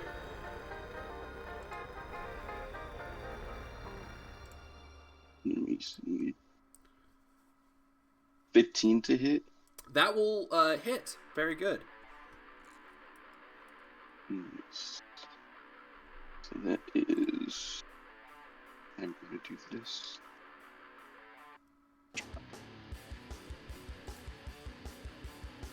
Take those damages. That's 10 points of... What is that, slashing? Yeah, slashing damage. Okay. And the creature is now shrouded in a dark aura energy. Because that's what these things need. More darkness. More darkness. All right, and is that considered magical for the purposes of overcoming resistance? I don't think so. No, I don't think that's a... No, it's not magic. Okay. All right, very good, sir. And it will, however, pull it out of its invisibility, because it did take damage. I keep putting this thing on the map layer. I don't know why they put the map layer on the bottom down left, but then it's disorganized. Okay. It brings it out as you strike it, in a dark aura surrounds it, but it's difficult to determine the dark aura for its just regular, like, kind of shadowy energy emanating from it already. But you do bring it back to visibility. All right. Anything else? That's it. That's it. Okay. We will go to Larry, then Mastiff G, and then Javine. I'm going to stand up. Probably a good idea. Yeah. All right. You are no longer prone, and you have 15 feet of movement. And then, so we remember how we talked about my dragon breath? Yes. Changing it from To fire. the gym Yeah. to fire. Uh-huh. Okay. I am going to use my dragon breath and I can do a 15-foot cone or a 30-foot line. Yes. And I'm going to do a 30-foot line this direction. Very good. And which that is a dex dexterity save? of 12. DC yeah, 12. Dex save. DC 12 Yeah. dex save. All right, very good. Yep. It's not And horrible. it is magic. Yes. Well, it's energy. Yeah, it's energy. That is going to fail. So roll your beautiful damage. 1d10. And it says exhalation of magical energy. So Okay. Yes, it wouldn't matter on it's only specifically physical types of damage that it resists, unless from magical weaponry. So the fire 10. is not 10, really. Full 10. Yes. Very Full good, 10. sir. This thing will get scorched a little bit and is considered bloodied for anyone whose mechanics would require that. All right. Anything else you'd like to do? Let me see.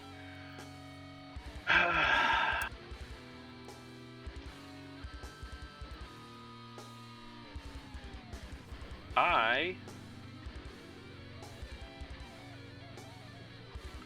want to make sure that I'm using all my things. I think that might be all I can do. Okay. Because I think for bonus action, the only thing I can really do is lay on hands. Okay. I will continue on then. Yes. It is Mastiff Green's turn, who, after being singed, but still having to deal with Urim in front of him, will attack. So Urim, it's not invisible anymore. It will not get advantage, but it does have not enough. It's going to be a 12 to hit. I'm sorry, a 13 to hit. misses. Okay. But due to him making an attack, he's going to take damage. Oh. Your That's armor. going to be 8 points of necrotic.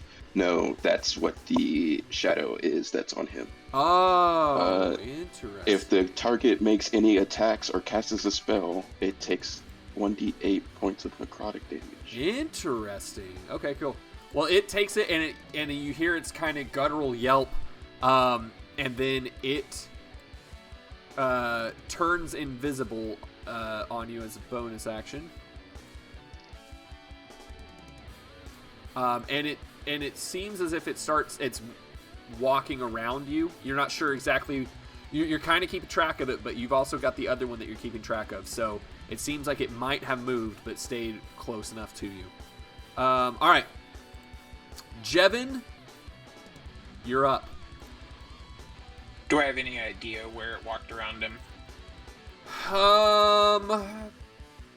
Perception check, but I'm gonna say because of the angle, because the roof is kind of steep up.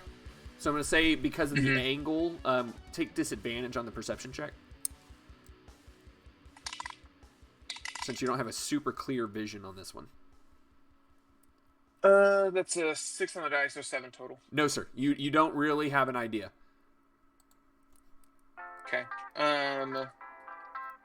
I think I'm probably going to sit exactly where I'm at and hold an action of attacking with my short bow until I see the next Mastiff appear. Okay, good idea. All right, then that is your turn. Now, out of the last portal, the one that you saw one of the dogs run out of, or actually I don't think you saw a dog run out of this one, comes a figure in rather stunning armor. And James, welcome to the party. Would you like to describe your character? Yes, he's a high elf, wearing nice looking armor, a blue tabard with a silver rose embroidered on it. Around his neck, he's got a necklace that also has a silver rose. That's his holy symbol. He's carrying a sword and a shield. He's a pretty lean build, tall. But when you look at him, it looks like this guy hasn't seen sunlight in a very, very long time. Like decades. He hasn't seen light or color in decades, so he's very pale as a result. And as he steps out of the portal and his form materializes, wisps of dark energy filter off of him in much the same way that it did with Urim. And as he takes just a quick look around, the battle rages on, and I will let you tell us what you do next, as this is your first official round of combat. Not just with this character, not just with this party, but in all of Coasthold. Welcome to Season 2. Go for it! All right. Well, this is awkward. I see nothing. Improvise, adapt, overcome, newbie. I'm like, why are all these guys standing around looking kind of beat? That would be so disorienting. Because all the enemies are invisible right now. Yeah, they're all invisible right now. Can't you see the dead body? The one dead body? There's a field of dead bodies. Well, yeah, but the one monster that's dead. No, it's dematerialized. I was gonna say, when they die, they disappear in black smoke. Okay, black smoke disappeared. Got it. There's no bodies left. No bodies to loot. They die in the games. Alright. Can my character take an insight check or something to try to determine if he thinks that the people he sees is responsible for, or maybe perception better, responsible for the death of all the civilians that are laying on the ground? Going straight to PvP. Unnecessary. Unnecessary because before you stepped out, you could see shadowy creatures running out from other portals. I won't even require. I won't even require a check. You can make the deduction that you were... So if you remember in your backstory, you were about to walk out because you saw shadowy creatures coming out, and then your guide stopped you, and so you still have that knowledge. Oh, okay. Okay. Sorry, I forgot about that. Yes. All right. Well,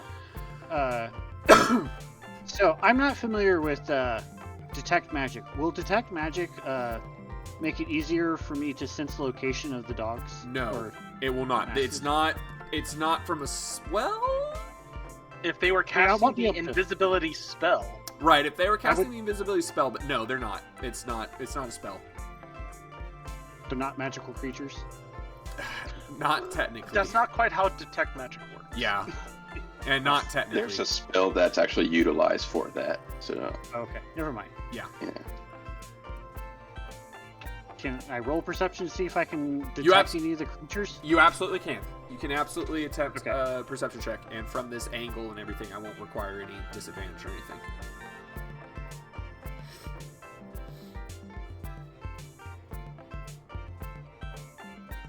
$14. Okay. You do not get a sense. You do not see the creatures whatsoever. However, you do see this character looking around himself, more or less keeping the, more or less kind of keeping his vision in one of these 3 squares. And you see this guy kind of turning around himself, so you can determine that there's targets around these 2 guys.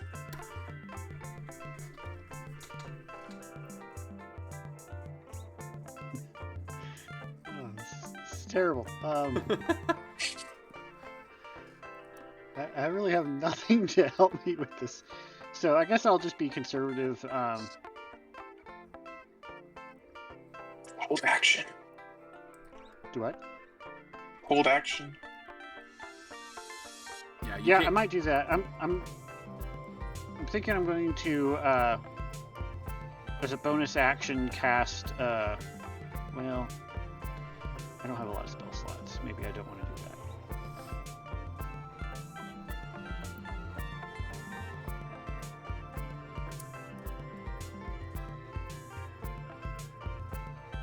Yeah, I guess I can. You could move up, because you know it's around him, so you can move up and just hope that it materializes in a square, like if you... Yeah. You could try to hold your action for if something materializes, you attack it. Yeah. Yeah.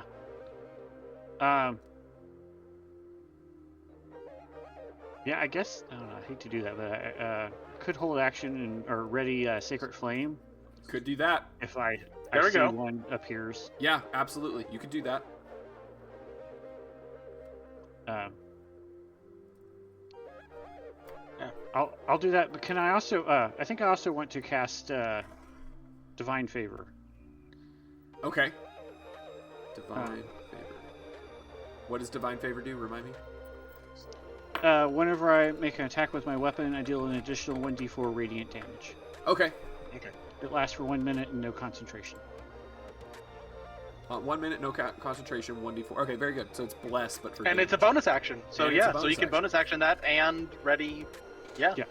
All right, very good. That's what you do, sir. You can do it. Rules is written. Rules is written. I like it. All right, very good. So that's James's turn. Now, won't be holding off for long because Mastiff Red attacks Larry at advantage because it is invisible. Ooh, that is a 19 to hit, Larry. That is not gonna hit. No! So as this thing lunges at Larry,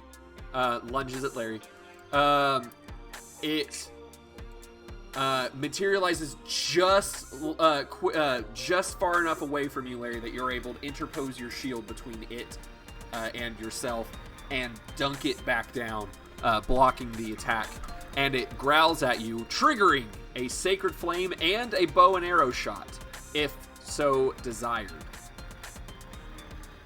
Absolutely.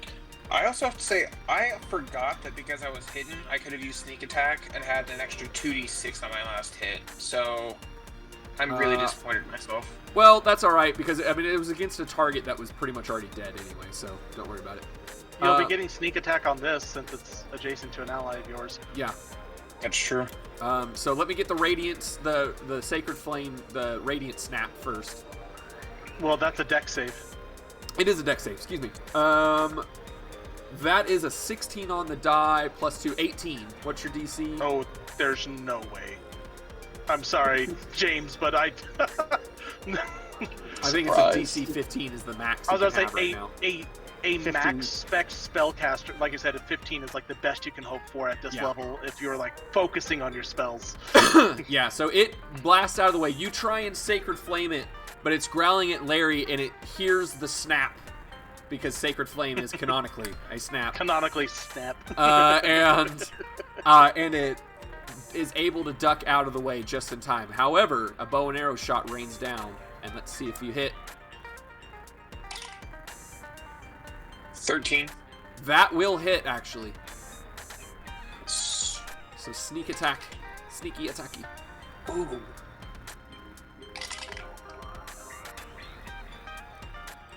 Uh, 17 total. 17 total. Okay. So. And Vex. So. And what? I have advantage. Okay. Because of Vex, I'll have advantage on the next attack if it survives. Okay, very good. It definitely By survived. the It was time my next completely untouched originally. So it gets hit in the haunches and it leaps as if a mosquito has just stung it. Gosh dang it. And That was a good attack hit too. it looks at you, but it can't really do anything about it, and so it turns itself yet again, fading. Fading away, and perhaps moving around. Larry, it definitely does a circle around you, but it stays within 5 feet of you. You don't know for certain where it is, but it seems to be moving around you. All right. And we go to the Sprite, and then Mastiff Orange, and then Andrew.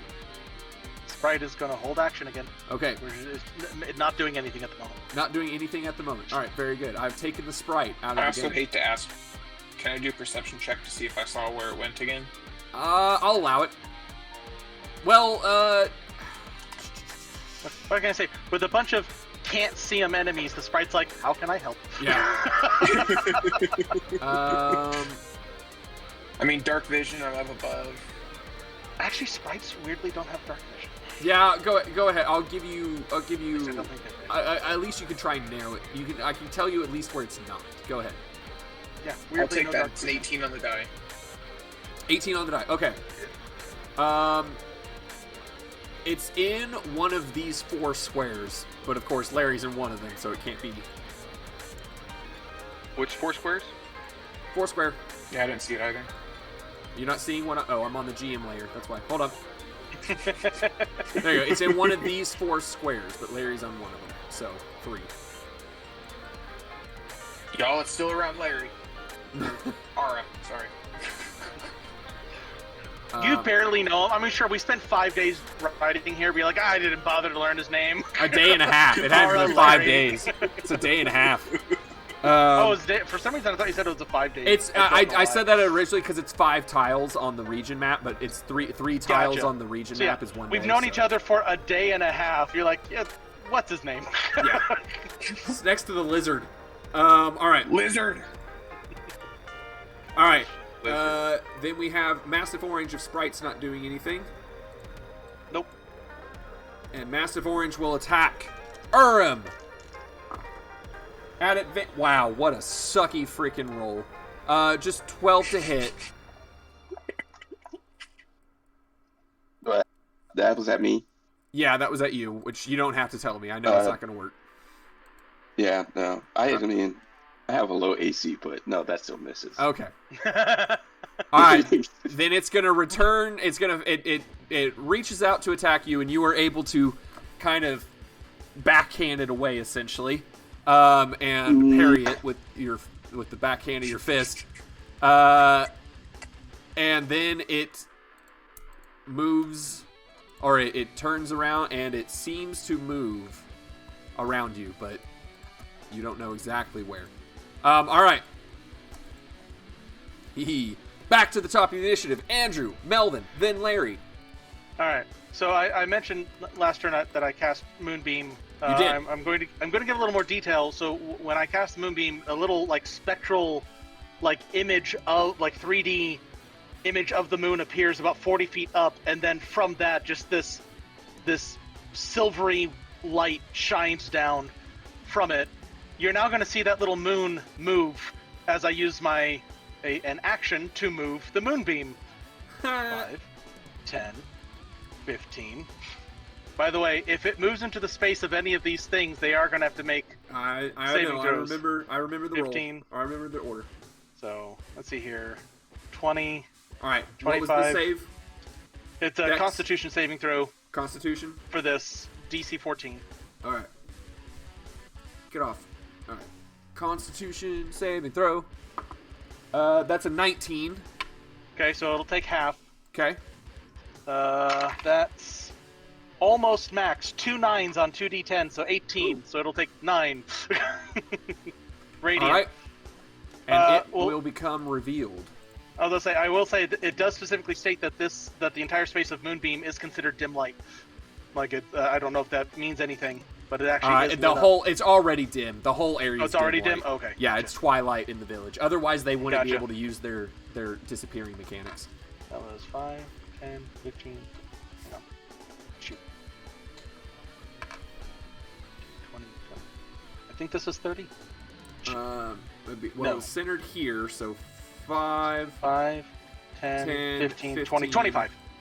25, yes. All right. Continuing. 30. Oh, darn it.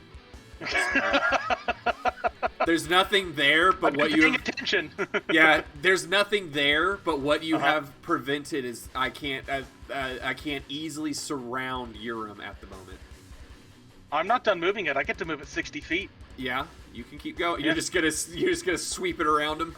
I mean, now there's not a reason not to. So, 30. Let's see here. What's the best way to do this? I'm trying to remember where I personally remember last seeing these things appear. I'll go.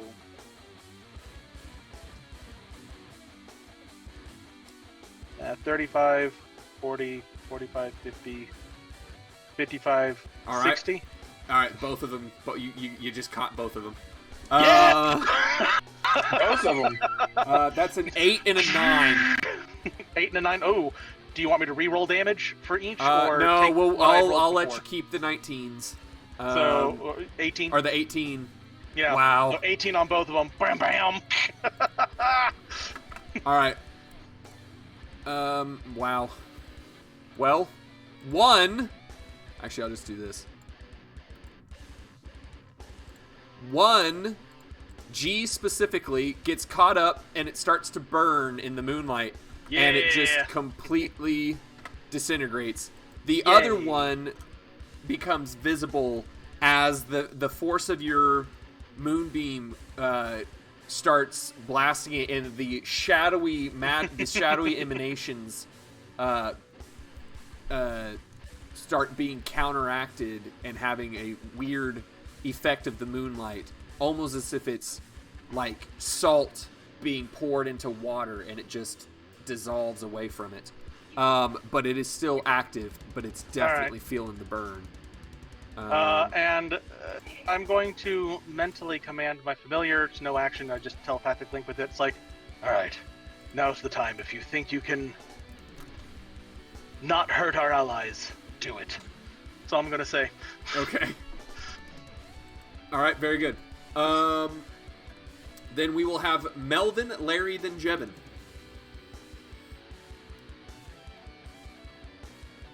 Is this one bloodied? Or was that the orange? It is considered bloodied, yes.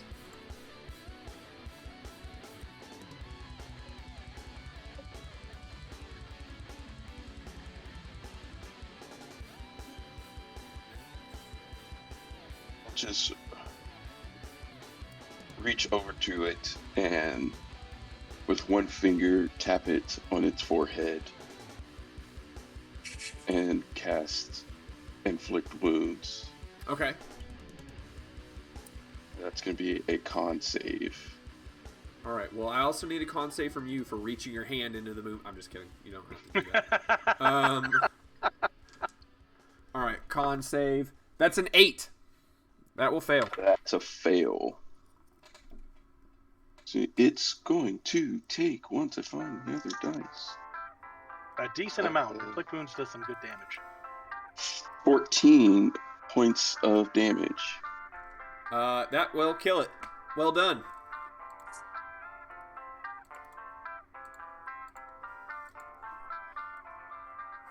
Is dead. It died.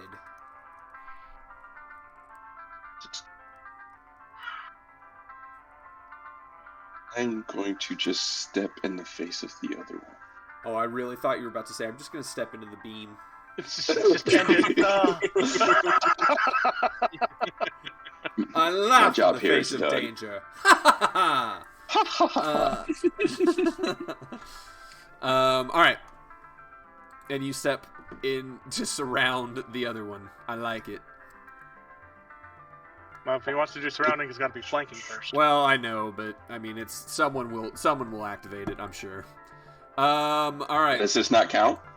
No, you No, got it to. has You to be do an have to actual act. flank. There you go. To activate, there it there is. has to be a flanking position. So. Okay. All right. So Melvin activates a surrounding. Larry, then Jevin, then James. There's no way this thing survives the three of you. There's no. I was about to say, this is the last one, right? Yeah, this is the last one. If you wouldn't have moved, I was gonna move and flank. So Yeah, I mean he would have been able to activate it himself. yeah. So I'm going to attack with my longsword, Okay. and I rolled a 16 plus a 7, so a 23. No, sorry. Yeah, 23. Yeah, 23. What? Do you only have a +5 to hit? No, plus 7. A Well, 16. you're surrounding, though, so you get... Oh, sorry. So 25. plus 9. 25. Oh, okay. There we go. 25. I mean, apologize. a 23 would have done it, but yeah. So sure. I just want to Go- make sure you're keeping your math, Yeah, in mind. yes, thank you. It will hit. Go ahead. Do whatever you Alright. got to do here. And all right, so that first divine smite I used was a bonus act, or was It's a bonus action to do. it's a free one.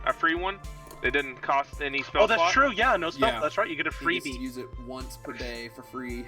Yep. Yeah. Now they cost spell slots. Yep. All right, so going for my D8 this time. Okay. And that's a 6 plus a 5, so that's 11 damage of normal slashing damage. Okay. Now give me the radiant. Give me the rads. Yes. Are we playing Fallout now? Yeah. 8. 8 total. Yes. Okay. All right. Very good. It's still up, but it's looking harrowed. Look at Harried. this.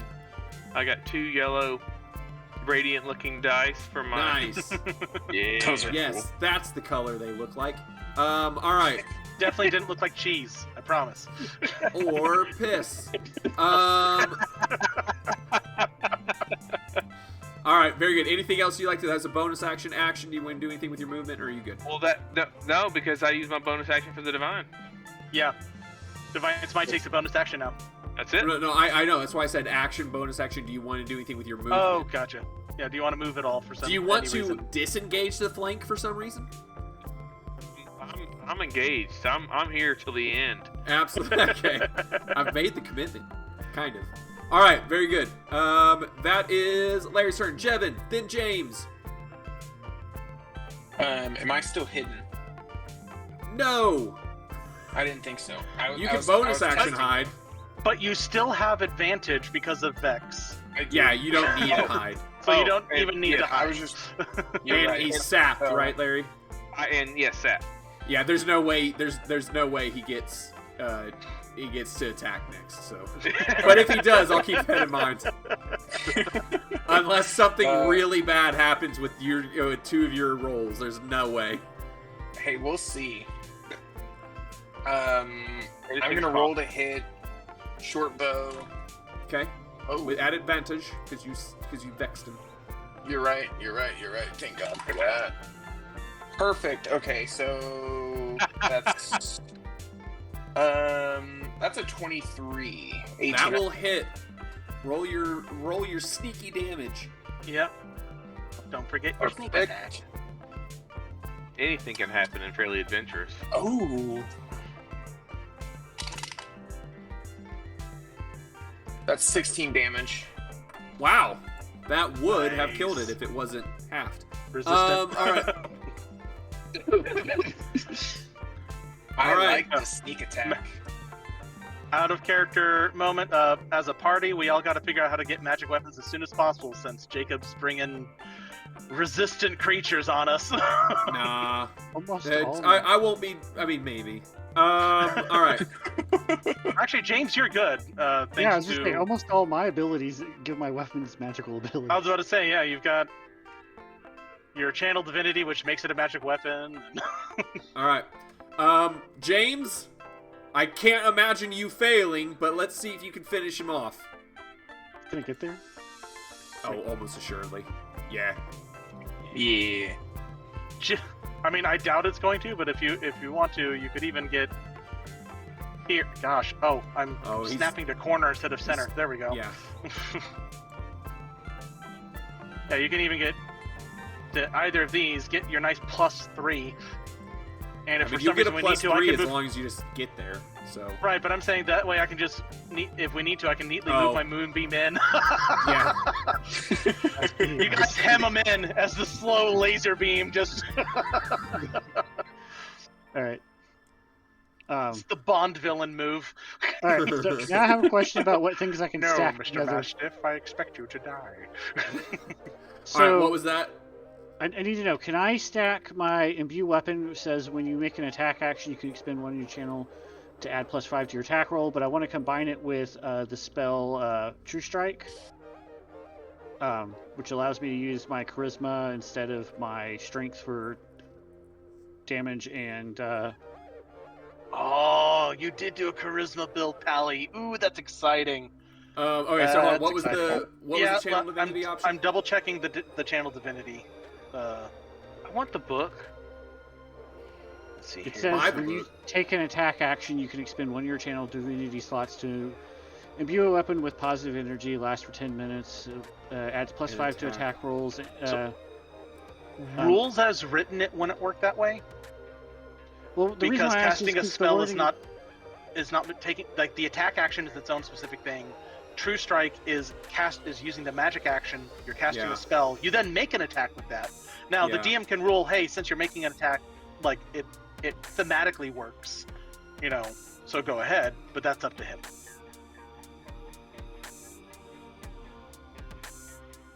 Strict rules as strict rules as written. No. I think I'll allow it though because it's not like you can abuse it because it does cost your channel divinity. So Okay. because you have to expend a resource, I'll allow it. If it was just passive, like it was just like something like pack tactics where it was just always given, I think I'd stick to the Oh, rule. I should have taken a screenshot while your face was frozen like that. It was. Oh, was I frozen? Did you frozen. guys Like hear your what I mouth was was saying? open though? and everything. Okay. Did you guys hear what I was saying at least? I think so. Okay. The short is you'll allow it. Okay. I will allow it because you're expending resources for it, so it's not like it's just something passive that you get. You're having to use your channel divinity option, so go ahead. Just be aware. I'm sorry, James. I'm not trying to argue against. But yes, he's expending a resource. This particular resource, though, lasts for 10 minutes. No concentration. Oh. Yeah. Then no. It's Nope. the divine weapon channel divinity is when you make the attack action. As no action, you can imbue your weapon with divine power. You get to add your charisma bonus to your 2-hit. Yeah. And it also No, sheds since light, bright light and whatnot. Yeah, and it counts as I'm radiant gonna go damage one and it or lasts the for other. 10 minutes. Yeah, I'd say you could well, Now here's the thing. Once you do it with one attack, on future attacks you can True Strike, and that's fine. It'll still count because you're still making an attack. It's fine. I'm gonna do the channel Is that divinity. how I'm just True gonna do the Strike true works? strike. That it holds off? True. So the immune What do you- lasts for 10 minutes, right? True Strike specifically says, hey, you're going to make an attack with this weapon. You get to use your spellcasting modifier instead of your strength or dexterity on both the 2-hit and damage for that attack. And then at higher levels, it does some extra damage. The magic.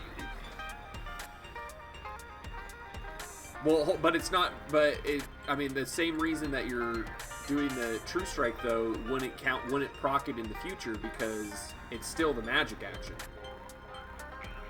Well, no, Divine Weapon is hey, when you take the attack action, Channel Divinity, you've now enchanted your sword for all attacks you make for the next 10 minutes.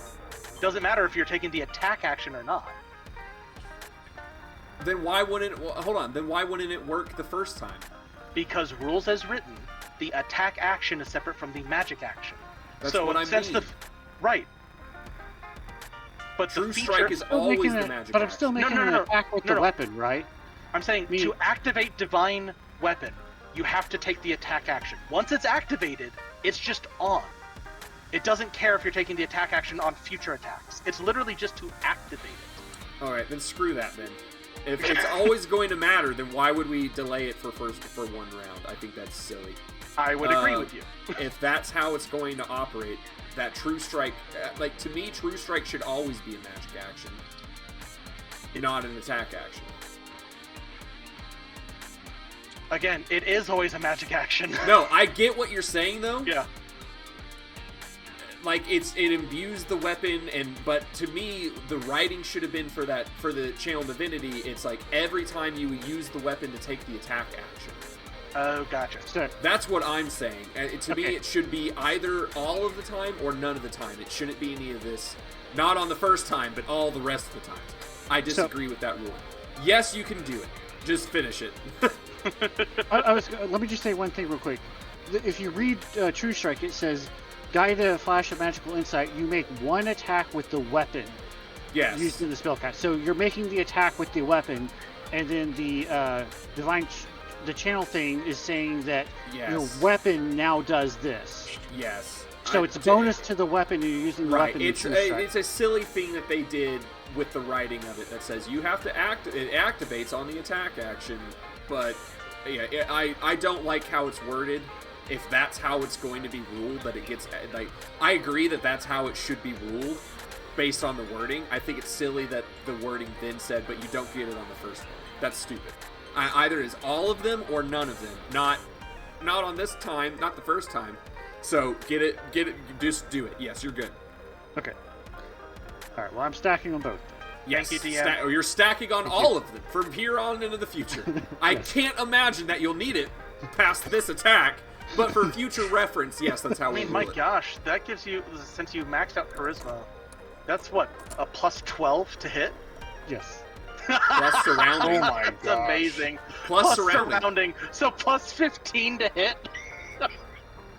I think a nat 1 is the only way you miss. That's correct. And I rolled an 18. All right. 33 to hit. Good grief. You know what? That just It's hits. a blood elf. Just hits. Yes, you will do it, and then give me that beautiful damage. All right. Separate it magical from non-magical. Well, it's all It's all magical. It's all radiant. It's all magical. It's all ranged to radiant. True Strike. It's actually double. Radiant. No. Imbue weapon makes it radiant, and True Strike also makes it radiant. So if you can count true. Yeah, double, it's double radiant. It's double radiant, which has no mechanical benefit, but it's cool. It's extra holy.